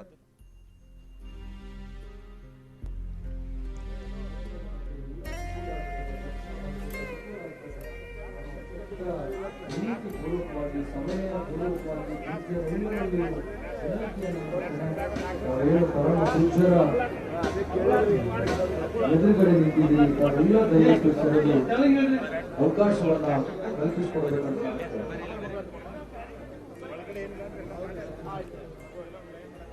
ಅಪರೂಪದ ಸಂತ, ಅಪ್ರತಿಮ ಸರಳಜೀವಿ ಸಿದ್ದೇಶ್ವರ ಶ್ರೀಗಳ ಅಂತಿಮ ದರ್ಶನವನ್ನು ಪಡೀಲಿಕ್ಕೋಸ್ಕರ ಅವರಿನ್ನಿಲ್ಲ ಅನ್ನುವಂಥ ಒಂದು ಸುದ್ದಿ ಗೊತ್ತಾಗ್ತಿದ್ದ ಹಾಗೇನೆ ಲಕ್ಷಾಂತರ ಸಂಖ್ಯೆಯಲ್ಲಿ ಭಕ್ತರು ಬರ್ತಾನೇ ಇದ್ದಾರೆ.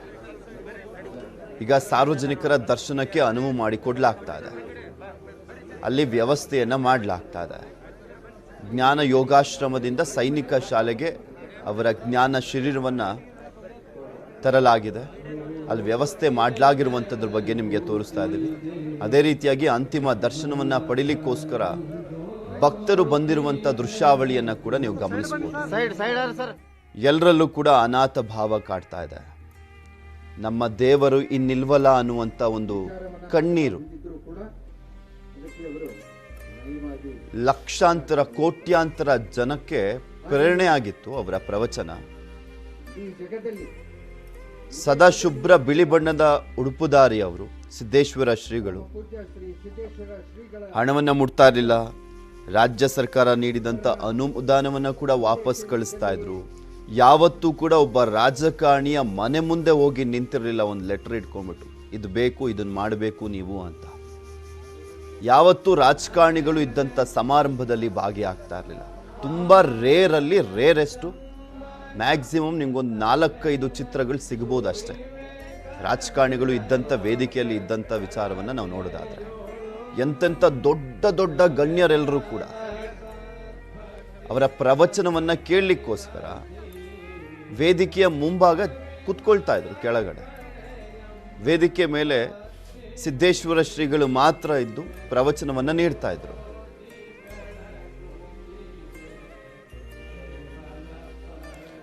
ಗೃಹ ಸಚಿವರಾಗಿರುವಂಥ ಆರಗ ಜ್ಞಾನೇಂದ್ರ ಅವರು ಕೂಡ ಸಿದ್ದೇಶ್ವರ ಶ್ರೀಗಳ ಅಗಲಿಕೆಯ ವಿಚಾರಕ್ಕೆ ಸಂಬಂಧಪಟ್ಟಂತೆ ನ್ಯೂಸ್ 18 ಜೊತೆ ಮಾತನಾಡಿದ್ರು. ಏನು ಹೇಳಿದ್ದಾರೆ ಕೇಳೋಣ. ಶ್ರೀಕೃಷ್ಣ ಪರಮಾತ್ಮ ಹೇಳ್ತಾನೆ, ಧರ್ಮಕ್ಕೆ ಗ್ಲಾನಿ ಬಂದಾಗ ನಾನು ಮತ್ತೆ ಹುಟ್ಟಿ ಬರ್ತೀನಿ ಅಂತ ಹೇಳ್ತಾನೆ. ಈ ದೇಶದಲ್ಲಿ ಸತ್ಯ ಆಗಿದೆ. ಈ ಭೂಮಿನಲ್ಲಿ, ಭಾರತ ಭೂಮಿಯಲ್ಲಿ ಸತ್ಯ ಆಗಿದೆ. ಯಾಕಂದ್ರೆ ಸಿದ್ದೇಶ್ವರ ಸ್ವಾಮೀಜಿ ಅಂತ ವ್ಯಕ್ತಿಗಳು ಪರಮಾತ್ಮನ ಅವತಾರವಾಗಿ ಈ ಮಾನವ ಜನ್ಮವನ್ನ ತಾಳ್ತಾ ಇದ್ದಾರೆ. ಮತ್ತೆ ಬಂದು ಜನರಿಗೆ ಬೋಧನೆಯನ್ನ ಮಾಡ್ತಾರೆ. ಮನುಕುಲ ಹೇಗೆ ಬದುಕಬೇಕು ಅಂತ ಹೇಳುವಂತದ್ನ ಹೇಳ್ತಾರೆ. ಸಿದ್ದೇಶ್ವರ ಸ್ವಾಮೀಜಿಯವರು ಅವರ ನೇರ ಪ್ರವಚನವನ್ನ ನಾನು ಕೇಳಲಿಕ್ಕೆ ಸಾಧ್ಯ ಆಗ್ಲಿಲ್ಲ. ಆದ್ರೆ ಅವರ ಧ್ವನಿ ಸುರುಳಿಯನ್ನ ನಾನು ತುಂಬಾ ಲಾಂಗ್ ಜರ್ನಿ ಹೋಗುವಾಗ ನಾನು ಕಾರ್ನಲ್ಲಿ ಹಾಕೊಂಡು ಅದನ್ನ ಆಸ್ವಾದಿಸ್ತಾ ಇದ್ದೆ. ನಾನು ನಿಜವಾಗ್ಲೂ ಕೂಡ ನಾನು ಅವ್ರ ಭಕ್ತ. ಹಾಗಾಗಿ ಅವರು ಜನರ ಹೃದಯದ ಜೊತೆಗೆ ಮಾತಾಡ್ತಾ ಇದ್ರು. ಹೃದಯದ ಜೊತೆಗೆ ಕಿವಿಯಿಂದ ಕೇಳ್ತಿರ್ಲಿಲ್ಲ ಜನ ಅವರ ಪ್ರವಚನವನ್ನ, ಹೃದಯದ ಮೂಲಕ ಅವರು ಕೇಳ್ತಾ ಇದ್ರು ಜನ. ಲಕ್ಷ ಜನ ಇದ್ರು ಕೂಡ ಪಿನ್ ಡ್ರಾಪ್ ಸೈಲೆನ್ಸ್ ಇರ್ತಿತ್ತು. ಅಷ್ಟು ಮೌಲ್ಯಯುತವಾದಂತ ಮಾತುಗಳು, ಸರಳವಾದಂತಹ ತತ್ವದ ಜೊತೆಗೆ ಸಾರ್ವಜನಿಕರ ಮನಸ್ಸಿನ ಮೇಲೆ, ಹೃದಯದ ಮೇಲೆ ಬಹಳ ದೊಡ್ಡ ಪರಿಣಾಮವನ್ನ ಉಂಟು ಮಾಡ್ತಾ ಇತ್ತು ಅವರ ಪ್ರವಚನಗಳು. ಅಂತ ವ್ಯಕ್ತಿಗಳು ತೀರ್ಕೊಂಡಾಗ ಇವತ್ತು ಇಡೀ ದೇಶ ಕಣ್ಣೀರ್ ಹಾಕತ್ತೆ. ಹೌದು. ಅವರಿಗೆ ಹೆಚ್ಚು ಆಯುಷ್ಯ ಕೊಡ್ಬೇಕಾಗಿತ್ತು ದೇವರು. ಇನ್ನಷ್ಟು ಅವರ ಉಪನ್ಯಾಸದ ಮೂಲಕ ಮನುಕುಲವನ್ನ ಉದ್ಧಾರ ಮಾಡ್ಬೇಕಾಗಿತ್ತು ಅವರು ಅಂತ ಹೇಳಿ ಸಹಜವಾಗಿ ನಮ್ಗೆ ಅನ್ಸುತ್ತೆ. ನೋಡಿ, ಅಂತಿಮ ವಿಧಿವಿಧಾನಗಳನ್ನು ಕೂಡ ನಾನು ಹೂಡಬಾರ್ದು, ಸುಡಬೇಕು, ನನ್ನ ಯಾವ ಅಸ್ತಿತ್ವವು ಈ ಭೂಮಿಯ ಮೇಲೆ ಉಳಿಬಾರ್ದು ಅಂತ ಹೇಳ್ತಾರೆ. ಇದೊಂದು ರೋಲ್ ಮಾಡೆಲ್ ನಿಜವಾಗ್ಲೂ ಕೂಡ. ಒಬ್ಬ ಸನ್ಯಾಸ ಜೀವನ ಸ್ವೀಕಾರ ಮಾಡಿದ್ದಾರೆ, ಆದ್ರೆ ಕಾವಿ ಉಡ್ಲಿಲ್ಲ ಅವರು. ಹೀಗೆ ಒಂದು ವಿಶೇಷವಾದಂತ ಗುಣ, ನಡವಳಿಕೆ, ಉಪನ್ಯಾಸ, ಸರ್ಕಾರದ ಯಾವ ಒಂದು ಚಿಕ್ಕಾಸನು ಕೂಡ ಅವ್ರು ಮಠ ನಡೆಸಲಿಕ್ಕೆ ಸ್ವೀಕಾರ ಮಾಡಲಿಲ್ಲ. ಇಂಥ ಒಂದು ಆದರ್ಶವಾದಂತ ಒಂದು ವ್ಯಕ್ತಿತ್ವ ಪೂಜ್ಯ ಸಿದ್ದೇಶ್ವರ ಸ್ವಾಮೀಜಿ ಅವರದ್ದು. ವಸತಿ ಸಚಿವ ವಿ ಸೋಮಣ್ಣ ಅವರು ಕೂಡ ನ್ಯೂಸ್ 18 ಜೊತೆ ಮಾತನಾಡಿದ್ರು. ಶ್ರೀಗಳ ಅಗಲಿಕೆಯ ವಿಚಾರಕ್ಕೆ ಸಂಬಂಧಪಟ್ಟಂತೆ ನೋವು ತಂದಿರುವಂತದ್ರ ಬಗ್ಗೆ ಕೇಳೋಣ. ಇನ್ನೊಂದು ಕ್ಷಣಗಣನೆಯೂ ಕೂಡ ಒಂದೊಂದು ಅದ್ಭುತಗಳಮ್ಮ. ನನಗೂ ಪೂಜ್ಯರಿಗೂ ಸುಮಾರು ವರ್ಷದ ಅವಿನಾಭಾವ ಸಂಬಂಧ. ಪರಮ ಪೂಜ್ಯ ಸಿದ್ಧಗಂಗೆ ಶ್ರೀಗಳವರು, ಸುತ್ತೂರು ಶ್ರೀಗಳವರು, ಅನಿಚುದ್ದ ಶ್ರೀಗಳವರು ಎಲ್ಲರೂ ಕೂಡ ಎಲ್ಲ ಒಂದ್ ಕಡೆ ಸೇರಿದಂತ ಸಂದರ್ಭದಲ್ಲಿ 16 ಬಾರಿ ಅವರ ಜೊತೆಯಲ್ಲಿ ಅವರ ಆಶೀರ್ವಾದವನ್ನು ಪಡೆಯತಕ್ಕಂಥ ಅವಕಾಶಗಳು ನನಗೆ ಸಾಕಷ್ಟು ಸಿಕ್ಕಿತ್ತು. ನಾನು ಸೆಂಟ್ರಲ್ ಕಾಲೇಜ್ ಮೈದಾನ, ಇವತ್ತೇನು ನಮ್ಮ ಯೂನಿವರ್ಸಿಟಿ ಆಗಿದೆ, ಆ ಮೈದಾನದಲ್ಲಿ ನಾನು ಒಂದು ಪ್ರವಚನವನ್ನ ಪರಮ ಪೂಜ್ಯ ಸುತ್ತೂರು ಶ್ರೀಗಳವರು, ಸಿದ್ಧಗಂಗೆ ಶ್ರೀಗಳವರು ಹೇಳಿದ್ರು. ಅವಾಗ ನಾನು ಮಾಡಿದಾಗ ನನಗೆ ಅವತ್ತು ಸಿದ್ದೇಶ್ವರ ಸ್ವಾಮಿಗಳಿಗೆ ಬೆಂಗಳೂರು ರಾಜ್ಯದ ರಾಜಧಾನಿಯಲ್ಲಿ ಇಷ್ಟು ಜನಸಂಖ್ಯೆ ಇದು ಭಕ್ತರಿದ್ದಾರೆ ಅನ್ನೋದೇ ನಮ್ಗೆ ಯಾರಿಗೂ ಗೊತ್ತಿರ್ಲಿಲ್ಲ. ಜನ ಹರಿದು ಬತ್ತು 1 ತಿಂಗಳ ಕಾಲ ನಾವ್ ಹೆಂಗೋಯ್ತು ಅನ್ನೋದು ಗೊತ್ತಾಗ್ಲಿಲ್ಲ. ನಿಗದಿತ ಟೈಮಿಗೆ ಬರೋದು, ಅದು ಏನು ನಮ್ಗೆ ವಾಚ್ ಇಲ್ಲ, ಮತ್ತೊಂದಿಲ್ಲ, ಏನಿಲ್ಲ. ಆ ಪ್ರವಚನಕ್ಕೆ ಒಂದು ಸಣ್ಣ ಸೂಜಿ ಬಿದ್ರು ಕೂಡ ಸೌಂಡ್ ಆಗ್ತಾ ಇತ್ತೇನೋ. ಹೌದು. ಆ ಪುಣ್ಯಾತ್ಮ, ನಾವು ದೇವರು ಅಂದ್ರೆ ಅವ್ರು ದೇವರಾಗಿದ್ರು, ಅವ್ರಿಲ್ಲ ಅಂತ ಅಂದ್ರೆ ಇಲ್ಲ ಆಗಿರ್ತದೆ. ಭಕ್ತರಿಗೆ ಯಾವ ರೀತಿ ಒಬ್ರು ದೇವರು ಬಂದು ಇವತ್ತು ನಮ್ಗೆ ಆಶೀರ್ವಾದ ಮಾಡಿದ್ರು ಅನ್ನೋದಕ್ಕೆ ಸಿದ್ದೇಶ್ವರ ಶ್ರೀಗಳವರು ನಮ್ಮ ಮುಂದಿನ ದಿನಗಳಲ್ಲಿ ನಮ್ಮೆಲ್ಲರಿಗೂ ಕೂಡ ಇತಿಹಾಸದಲ್ಲಿ ಪುಟಗಳಲ್ಲಿ ಸೇರ್ಕೊಳ್ತಾ ಇದ್ದಾರೆ. ನನಗಂತೂ ಇವತ್ತು ತುಂಬಾ ನುಂಗನಾರ್ಧ ದುಃಖ ಆಗಿದೆ. ಅದಾದ್ಮೇಲೆ ನಾನು ನನ್ನ ಗೋವಿಂದರಾಜನಗರ ಕ್ಷೇತ್ರದಲ್ಲಿ ಅಂಬೇಡ್ಕರ್ ಕಾಲೇಜ್ ಗ್ರೌಂಡ್ ನಲ್ಲಿ ಮತ್ತೆ ಒಂದು 9 ದಿನಗಳ ಪ್ರವಚನ ಕೇಳಿದ್ವಿ. 7 ದಿನಗಳ ಕಾಲ ಮಾಡಿದ್ರು. ಅಮ್ಮ 7 ದಿನಗಳ ಕಾಲ ಬೆಳಿಗ್ಗೆ 7 ಗಂಟೆಗೆ ಡಿಸೆಂಬರ್ ಚಳಿ, ಅವತ್ತು ನೋಡ್ಬೇಕು ತಾವು, ಅವಾಗೆಲ್ಲ ಭಾರಿ ಚಳಿ. ಹೌದು. ನ್ಯಾಯಾಧೀಶರು, ನ್ಯಾಯವಾದಿಗಳು, ಈ ದೇಶದ ಎಂತೆಂತ ದೊಡ್ಡ ದೊಡ್ಡ ವ್ಯಕ್ತಿಗಳೆಲ್ಲ ಬಂದು ಕುಳಿತುಕೋತಾ ಇದ್ರು. ನಮ್ಗೆ ಏನು ಗೊತ್ತಾಗ್ತಾನೆ ಇಲ್ಲ ಯಾರು ಬಂದಿದ್ದಾರೆ, ಯಾರು ಹೋಗಿದ್ದಾರೆ ಅಂತ. ಆ ಕಾರ್ಯಕ್ರಮ ಮುಗಿದ 5 ನಿಮಿಷಕ್ಕೆ ಒಬ್ರು ಕೂಡ ಇರ್ತಾ ಇರ್ಲಿಲ್ಲ. ಒಂದ್ ಸಾರಿ ನನಗೆ ಸ್ವಾಮೀಜಿಯವರು ಅವ್ರು ಇರೋ ಕಡೆಗೆ, ನಾನು ಇಲ್ಲೆಲ್ಲೋ ನಮ್ಮ ಶಿವಕುಮಾರ್ ಅನ್ನೋರ್ ಮನೇಲಿ ಇದ್ರು, ಅಲ್ಲಿ ಹೋದಾಗ ಅಲ್ಲಿ ತೋಟದ ಮನೇಲಿ ಇದ್ರು. ಅವರ ನಡವಳಿಕೆಯಮ್ಮ ನಂಬೋದಿಲ್ಲಮ್ಮ, ಅವರ ಪ್ರಸಾದದ ವ್ಯವಸ್ಥೆ, ಆಮೇಲೆ ಭಕ್ತರಿಗೆ ಅವ್ರು ಕೊಡ್ತಕ್ಕಂತ ಒಂದು ಸಂದೇಶ, ಒಂದೇ ಒಂದು ದಿನವೂ ಕೂಡ ಅವರು ನಾನೇನಾಗ್ಬೇಕು, ನನ್ನ ಮಠ ಏನಾಗ್ಬೇಕು, ನನಗೆ ದುಡ್ಡು ಬೇಕಾ, ಮತ್ತೊಂದ್ ಬೇಕಾ, ಒಂದು ದಿನವೂ ನಾವು ಅವ್ರ ಹತ್ರ ಅದನ್ನ ಕೇಳ್ದವ್ರೆ ಅಲ್ಲಮ್ಮ. ಇವತ್ತು ಆ ಪುಣ್ಯಾತ್ಮ ದೇವರಾಗಿದ್ರು, ದೇವರಾಗಿ ಹೋದ್ರು. ಆದ್ರೆ ಇವತ್ತು ಎಂತ ಪವಿತ್ರ ದಿನ, ವೈಕುಂಠ ಏಕಾದಶಿ. ಅವರು ದೇವರಾಗಿ ಹೋಗಿದ್ದಾರೆ ಅನ್ನೋದಕ್ಕೆ ಇವತ್ತಿನ ಈ ಸಂದರ್ಭವೂ ಕೂಡ ನಮ್ಗೆಲ್ಲರಿಗೂ ಕೂಡ ಒಂದು ರೀತಿ ಕಾಕತಾಳೆ ಆಗಿದೆ. ಹೌದು. ಪುಣ್ಯಾತ್ಮರು ಇನ್ನೂ ಸ್ವಲ್ಪ ವರ್ಷ ಇದ್ದು ಅವರು ಆಶೀರ್ವಾದ ಅವಶ್ಯಕತೆ ಮುಂದಿನ ಇವತ್ತಿನ ಕಠಿಣವಾದ ಕೆಲವಾರು ಸಂದರ್ಭಗಳಿಗೆ ನಮ್ಗಿತ್ತೇನೋ. ಅಂದ್ರೆ ಎಂತ ಕಟಕ ಹೋದ್ರು ಅವರ ಜೊತೆಯಲ್ಲಿ 1-2 ನಿಮಿಷ ಇದ್ರೆ ನಾನು ಕೂಡ ಒಬ್ಬ ಉತ್ತಮ ಸಮಾಜದವನು ಆಗ್ಬೇಕು ಅನ್ನುವ ಒಂದು ಬರ್ತಕ್ಕಂಥ ಭಾವನೆ ಬರ್ತಾ ಇದ್ದ ಒಂದು ಚೈತನ್ಯ ಇವತ್ತು ನಮ್ಮ ಮುಂದೆ ಎಲ್ಲೋ ಒಂದ್ ಕಡೆ ಕಳೆದೋಗಿದೆ. ಅಂತ ಪುಣ್ಯಾತ್ಮರನ್ನ ನಾವು ಬೇರೆಯವ್ರ ಜೊತೆಗೆ ಹೋಲಿಕೆ ಮಾಡೋದ್ರೊಳಗೆ ಅರ್ಥನೂ ಇಲ್ಲ. ಆ ಪುಣ್ಯಾತ್ಮ ಎಲ್ಲ ಒಂದ್ ಕಡೆ ನಾವು ಅಂತವ್ರ ಪಾದ ಸ್ಪರ್ಶ ಮಾಡಿ ಅವ್ರ ಕಾಲದಲ್ಲಿ ನಾವು ಇದ್ವಲ್ಲ ಅನ್ನೋದೇ ಒಂದು ಹೆಮ್ಮೆಯ ವಿಚಾರ. ಅವರು ಇವತ್ತು ನಮ್ಮನ್ನ ಅಗಲಿದ್ದಾರೆ. ಭಗವಂತ ಅವರೇ ಭಗವಂತ ಆಗಿರೋದ್ರಿಂದ ಭಗವಂತನ ಪಾದಕ್ಕೆ ಹೋಗಿದ್ದಾರೆ. ಮತ್ತೊಮ್ಮೆ ಅವ್ರು ಬರ್ಬೇಕು ಅನ್ನೋದು ನಮ್ಮೆಲ್ಲರ ಬಯಕೆ ಆಗಿದೆ. ಸಿದ್ದೇಶ್ವರ ಶ್ರೀಗಳ ಬಾಲ್ಯ ಸ್ನೇಹಿತರಾಗಿರುವಂತ ಪಟ್ಟಣ್ಣ ಅವರು ಕೂಡ ನ್ಯೂಸ್ 18 ಜೊತೆ ಮಾತನಾಡಿದ್ರು. ಅವರು ಏನ್ ಹೇಳಿದ್ರು ಕೇಳೋಣ. ಅವರ ಆತ್ಮಕ್ಕೆ ಶಾಂತಿ ಸಿಗಲಿ ಅಂತ ಹೇಳಿ ದೇವರಲ್ಲಿ ಮೊದಲೇ ಪ್ರಾರ್ಥನೆ ಮಾಡ್ತೇನೆ. ಅಪ್ಪ ಅವರು ನಾವು ಬಿಜ್ಜಿರಿಗೆಯಲ್ಲಿ ಅವ್ರ ಊರು ಪ್ರಾಪರ್ ಊರ ಈಗ ಚಿಕ್ಕೋಡಿ ತಾಲೂಕು ಬಿಜ್ಜಿರಿಗಿ ರೀ. ಅವ್ರ ಬಹುಶಃ 1940ನೇ ಇಸ್ವಿ ಅಥವಾ 41ನೇ ಇಸ್ವಿ ಒಳಗ ಅವ್ರು ಹುಟ್ಟಿದ್ದರಿ. ಅವರು ಶಾಲೆಯಲ್ಲಿ ಬಿಜ್ಜಿರಿ ಒಳಗೆ ಆಯ್ತರಿ, ಬಿಜ್ಜಿರಿ ಕನ್ನಡ ಶಾಲೆ. ಅವರು ಬಾಲ್ಯದಲ್ಲಿ ಬಹಳ ಸೌಮ್ಯ ಸ್ವಭಾವದವ್ರಿ. ಸೌಮ್ಯ ಅಂದ್ರೆ ನಾವು ಯಾವೇ ಹುಡುಗರು ಏನಾದರೂ ಒಂದು ಅಶಬ್ದ ಮಾತಾಡಿದ್ರೆ ಅವ್ರು ನಿಂದಿರ್ತಿದ್ದಿಲ್ರಿ. ಮತ್ತು ಅವ್ರ ಬಾಲ್ಯದಲ್ಲಿ ಮತ್ತೆ ಎಲ್ಲರೇ ಹೋಗಿ ಗುಡ್ಡದೊಳಗೆ ಕೂತ್ ಬಿಡೋ ಅವ್ರಿಗೆ ಧ್ಯಾನ ಮಾಡ್ಕೊತಾರೆ. ಮತ್ತು ಅವ್ರ ಬಾಲ್ಯದಲ್ಲಿ ಹೆಂಗಿದ್ರೆ ಅಂದ್ರೆ ಅವ್ರ ಹಾಪ ಬಿಳಿ ಅಂಗಿರಿ, ಹಾಪ ಚಡ್ಡಿ, ಮತ್ತು ಯಾವಾಗಲೂ ನಗಮುಖಾರಿ ಅವ್ರದ್ದು. ಮತ್ತು ಅವ್ರ ಮನೆಯಲ್ಲಿ ನಾ 2 ವರ್ಷ ಮಕ್ಕೊಂಡೇನ್ರಿ. ಅವರೇ ಒಂದೇ ಹಾಸಿ ಮೇಲೆ ಮಕ್ಕೊತಿದ್ವು. ಅವ್ರ ಮನೆಗೆ ಅಲ್ಲಿ ಅಭ್ಯಾಸಕ್ಕೆ ಹೋಗ್ತಿದ್ವಿ ಅವ್ರ ಮನೆಯೊಳಗ. ಅವ್ರ ತಾಯಿ ಹೆಸರ, ಅವ್ರ ತಂದೆ ಹೆಸರ ಓಗ್ಯಪ್ಪ ರೀ, ಓಗ್ಯಪ್ಪ ಬೆರಾದಾರಿ. ತಾಯಿ ಹೆಸರ ಸಂಗವರಿ. ಅವರು ಅವರು ಮನೆಯೊಳಗ ಬಹಳ ಸಾತ್ವಿಕ. ಅವ್ರ ತಾಯಿ ಅವ್ರ ತಂದೆಯವ್ರ ಪೆಂಟರ್ ಕೆಲಸ ಮಾಡ್ತಿದ್ರಿ. ಪೆಂಟರ್ ಕೆಲಸ ಮಾಡ್ತಿದ್ರು. ಮತ್ತು ಸಾತ್ವಿಕ, ರಾಜಸ್ಯ, ತಾಮಸ್ಯ ಗುಣ 3 ಗುಣ ಇರ್ತಾವ್ರಿ. ಅದ್ರೊಳಗೆ ಸಾತ್ವಿಕ ಗುಣ ಅವ್ರ ಅಪ್ಪ ಅವ್ರು. ಸಾತ್ವಿಕ ಅಂದ್ರೆ ಸಾತ್ವಿಕ, ಹುಟ್ಟ ಸಾತ್ವಿಕ ರೀ. ಅವರು ಸಾತ್ವಿಕ ಗುಣ ಅವ್ರಿ. ಮತ್ತು ಆಹಾರನು ಸಾತ್ವಿಕ ರೀ. ಅವಾಗಿನ ಕಾಲಕ್ಕ ಸ್ವಲ್ಪ ಅವರು ಹೈಸ್ಕೂಲ್ ಓದೋ ಹೊತ್ನ್ಯಾಗ ಸ್ವಲ್ಪ ಅವ್ರಿಗೆ ಕಣ್ಣು ಸ್ವಲ್ಪ ಮಂದ ಕಾಣಿಸ್ತಿದ್ದು, ಸ್ವಲ್ಪ ಅಷ್ಟೇ ರೀ ಅವ್ರ. ಮತ್ತ ಅವ್ರ ಈಸಾಡುದು ಮಾಡೋದು ಬಹಳ ಪ್ರೀತಿ ರೀ ಬಾವಿ ಒಳಗದ. ಇನ್ನು ಮುಂದೆ ನಾವು 1952ನೇ ಇಸ್ವಿ ಒಳಗ ಅಂದಾಜು ನನಗ್ ನೆನಪಿದ್ದಿದ್, ನನಗೂ 82, ಅವ್ರವ್ರ ಒಂದೇ ಅಲ್ರಿ ಏಜ್ ಅಪ್ಪ ಅವ್ರ ನಮ್ದ್ರಿ. 82ನೇ ಇಸ್ವಿಯಾಗ ಇಲ್ಲಿ ವಿಜಾಪುರದಾಗ ಮಲ್ಲಿಕಾರ್ಜುನ ಅವ್ರ ಗುರುಗಳು ಮಲ್ಲಿಕಾರ್ಜುನ ಸ್ವಾಮಿಗಳ ಪ್ರವಚನ ನಡೆದಿರ್ತರಿ. ನಾವೆಲ್ಲ ಮುಲ್ಕಿ ಪರಿಷತ್ ಹುಡುಗರು ಎಲ್ಲ ಇಲ್ಲಿ ವಿಜಾಪುರಕ್ಕೆ ಬಂದೇವ್ರಿ. ವಿಜಾಪುರಕ್ಕೆ ಬಂದ ನಂತರ ಅವ್ರು ಏನ್ ಮಾಡಿದ್ರಿ, ನಾವೆಲ್ಲರೂ ಬಿಟ್ಟು ಬಿಜ್ಜಿರಿಗೆ ಬಂದಿವ್ರಿ ನಾವೆಲ್ಲ ಹುಡುಗರು.